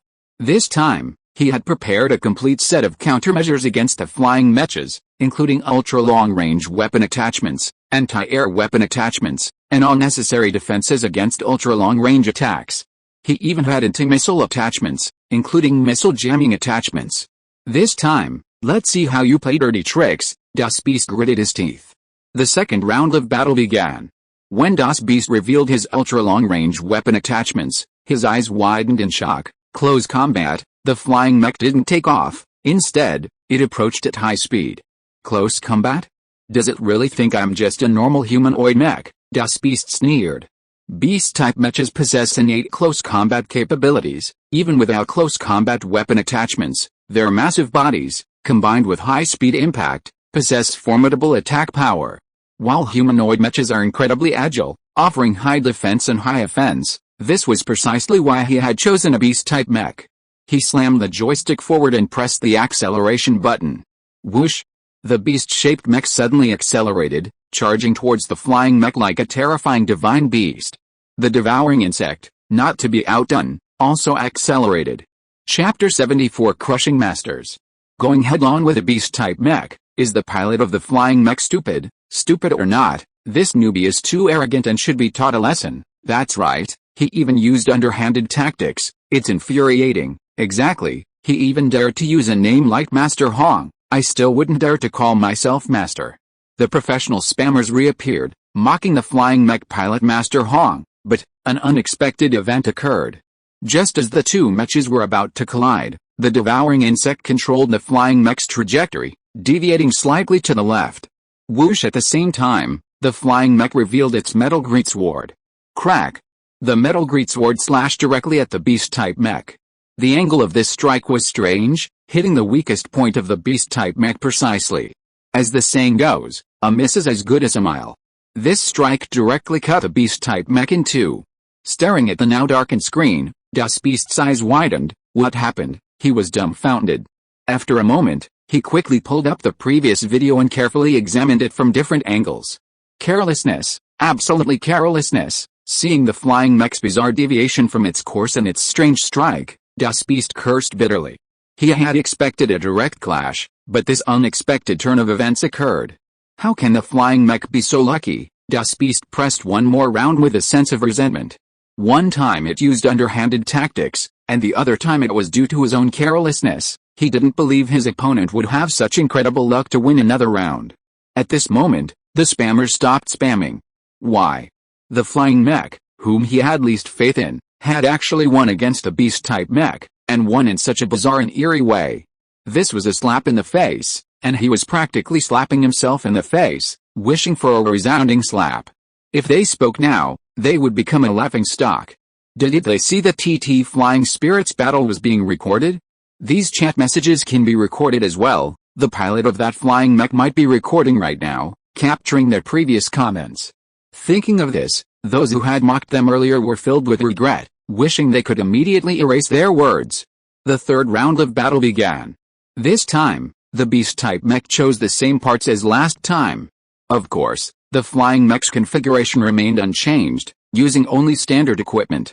The battle officially began, and DOS beast became cautious. He first used long-range weapon parts to probe with single shots. The flying mech didn't take off but hovered on the ground. The flying mech controlled by the devouring worm used a serpentine evasion technique to dodge the single shots. Seeing the serpentine evasion, Das Beast's face darkened. As the saying goes, a master's skill is revealed in a single move. Who the hell told him that this Master Hong was a newbie? This kind of maneuver is already considered advanced in the tutorial. Moreover, the flying mech's serpentine evasion was perfect, showing no clumsiness whatsoever. It was obvious that the opponent was an extremely skilled mech pilot, and definitely above his level. Seeing the flying mech approaching with its serpentine evasion, Das Beast was furious. Damn, he's clearly a master among masters, yet he's pretending to be a newbie, claiming to be invincible. He despised those with super strength who deliberately pretended to be newbies to taunt the weak. This was blatant showing off. A naked display of contempt. Enraged, Das Beast unleashed his strongest attack, the Barrage Cloud attack. This was his signature move, a special tactic that used a chip to control the firing of a thermal weapon, combined with manual micromanagement. Because this move required extremely precise manual control, few could execute it, making it almost his signature technique. Barrage attack, holy crap. Is this Das Beast the real deal? Even Das Beast lost 2 rounds in a row. Who is this newbie's alt account? Seeing the barrage attack, the spammers reappeared, but compared to being surprised by Das Beast's real identity, they were more interested in Hong Yi's real identity. After all, this Hong Yi was the one who defeated Das Beast twice. Virtual pod. Holy crap. What is this? Seeing the screen full of bullets, Yang Hong's eyes widened in shock. He was excited, his spirits lifted, and he became hyped. Calm down, calm down. Facing the terrifying barrage cloud, the devourer remained calm. How could Yang Hong remain calm? This was the strongest attack he had ever encountered. The missile wall formed by the devourer before was simply child's play under this attack, not even worth mentioning. Am I finally going to lose? As the barrage cloud approached, Yang Hong's heart almost stopped. Despite the crushing defeat, the scene before him sent his adrenaline soaring. This was just too damn exciting. It was so stimulating that Yang Hong was practically losing control of his blood, which was boiling. Mechas, truly a man's romance, a man's true love. Yang Hong, calm down. Calm down, the devouring insect frowned. Okay, after the deadbug's repeated admonitions, Yang Hong finally calmed down. Just a little bit of attack, is it really necessary? Just a little bit of attack? Yang Hong's eyes twitched. Damn, this was a screen full of bullet comments. He had no idea how many weapon attachments the opponent had used. Yang Hong, repeat after me, the devouring insect suddenly said. Trash, I'll trash, trash, I'll trash. Yang Hong was confused, but still repeated after it. But, the devouring insect not only recited it aloud, but also controlled Yang Hong's hands to open the chat screen and type in the message. Chat screen. Trash, all of them trash. The chat screen, which had been buzzing with activity, suddenly fell silent, eerily so. Trash, all of them trash. Was this referring to the Das Beast? Or to the people spamming the chat? Yang Hong was completely unaware, all he knew was that the devouring worm had suddenly controlled the flying mech to move. The flying mech suddenly rose, hovering above the ground. After hovering, the flying mech began to accelerate, and at a terrifying speed. With a whoosh, the flying mech plunged into the barrage of bullets. Thrusting left, dodging right. The flying mech, at terrifying speed, managed to carve out a path through the barrage of bullets. Afterward, it completely broke free of the barrage and arrived directly in front of the beast-type mech. The barrage of bullets was simply a way to unleash all the ammunition from the mech's firearms at once, leaving the mech with only melee capabilities. So, after crossing the barrage of bullets, it was all the devouring worm's time to shine. A large metal sword appeared. The beast-type mech was instantly shattered into pieces with a deafening roar, disappearing from the battlefield. Chapter 75 The Supermaster has arrived. The screen went gray again. Das Beast had lost again. But the result didn't matter, because he was drawn to a single sentence. Trash, all of them trash. Don't think that experts don't open the chat screen, but it was precisely because he opened it that Das Beast regretted it. Trash, all of them trash. This was clearly directed at him. Didn't you see that after the flying mech uttered those words, it used its overwhelming power to leap over the barrage of comments, arrive in front of him, brandish its greatsword, and cleave him in two with a single stroke? As the beast-type mech was destroyed, Das Beast spat out a mouthful of blood that had been building up for a long time. Infuriating. Absolutely infuriating. This Master Hong was definitely a super expert, and a super expert among super experts. Coming here to pretend to be a newbie was one thing. Showing off was another. Boasting was yet another. But why was he so contemptuous of others? Trash? All of them trash? Das Beast's face turned green with rage. No, this absolutely cannot be left like this. Since this Master Hong is a master, then Das Beast will hire an even stronger master to teach him a lesson. In fact, it wasn't just him, even the mech pilots watching the battle, after a long silence, suddenly exploded. Trash, are we all trash? This Master Hong is too arrogant. Teach him a lesson. We must teach him a lesson. Yes, we must teach him a lesson, and teach him a lesson so badly that no one will recognize him. Immediately, almost everyone contacted even stronger masters in their own way. JC Jinzi, an A-rank high-level mech pilot, also owned a real mech. What? There's an arrogant flying mech pilot showing off like a newbie on a virtual platform. JC Jinzi was greatly surprised and quickly logged onto the well-known mech forum. DH Lulu, A-rank high-level mech pilot. 1010, A-rank high-level mech pilot. Gone Armor, A-rank high-level mech pilot. All the A-rank high-level mecha pilots who received the message logged onto the forum. At this time, because the waiter Lost Luo Feng had already quietly left the private room, the post stopped updating, but this didn't stop the frenzied and furious mecha pilots. The newcomer Du Yukyobei's declaration of war post had already been pushed to the top and was even pinned. Not only that, but even the recordings of his 3 battles with Das Beast were all posted. A new post also appeared, titled, Trash, all of them are trash. The main content of this post was the scene of Yang Hong sending the message under the control of the devouring worm. The mecha pilots who saw this post were enraged, each one igniting the desire to go and teach him a lesson. However, after watching the recordings of Das Beast's 3 defeats, they all lost interest and disappeared. Why? Das Beast was a master with an A-rank mecha pilot license, and he even possessed a super move called Bullet Cloud. This move was his signature attack, practically invincible among A-rank mech pilots, rarely encountering a worthy opponent. Even some high-ranking A-rank mech pilots had suffered crushing defeats at its hands. However, in the 3rd recording, the flying mech easily bypassed a barrage of bullets and sliced the Das Beast's body in 2 with a single blow. This skill, this power, this technique, not to mention A-rank mech pilots, even high-ranking mech pilots could see that Hongyi, piloting the flying mech, was undoubtedly a much stronger expert than them. Going to challenge him would be nothing short of asking for trouble. Calling himself a newcomer seeking invincibility was clearly just a master showing off to a new level, trying to impress weaker mech pilots. Knowing the other was going to humiliate them, yet still offering their faces to the other's hand, these high-ranking A-rank mech pilots simply couldn't bring themselves to do it. These people dared not go, but there were still quite a few skilled mech pilots on this planet. Area 32, Military Headquarters, a certain war zone. Beast? You actually came to see me, a soldier in uniform, bearing the rank of battalion commander, responded with a smile. What's wrong?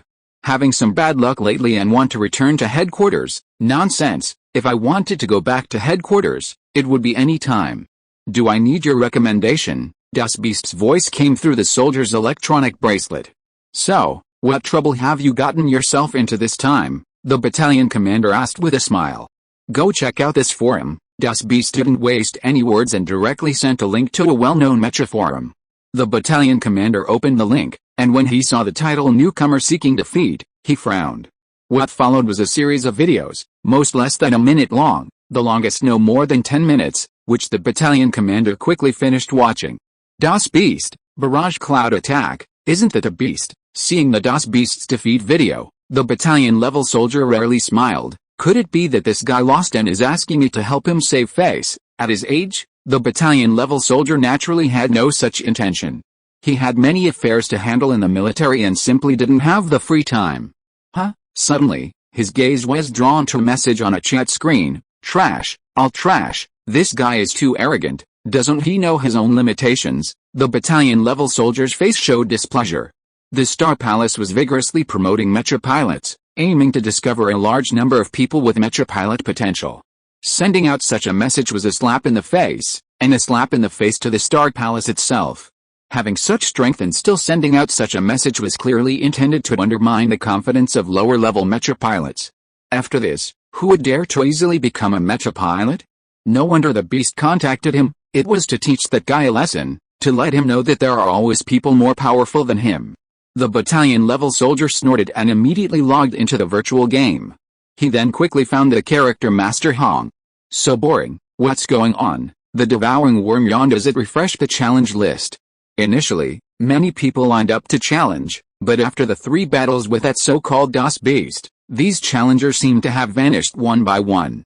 No matter how the devouring worm responded, the other party always showed a network connection failure. Of course, some were still online, but as soon as they entered the virtual battlefield, they clicked exit without even starting a fight. Yet, it's really boring. What happened? Yang Hong also found it strange. Soon, all the challengers had disappeared. Because the network was automatically connected to the internet by the waiter, Yang Hong couldn't choose an opponent and could only be challenged by outsiders. But a long time had passed, and no new challengers had appeared. Yang Hong and the devouring worm were almost bored to death. Suddenly, a beep indicated that someone had come to challenge. Yang Hong immediately perked up, and the devouring worm became excited as well. Knock Ling Fang. End of this chapter. Thank you so much for reading until the end. Don't forget to give it a like. Looking for more exclusive content and immediate access? Subscribe to our Patreon. Remember, every like, subscription or donation encourages us to continue. Thank you all. See you in the next video.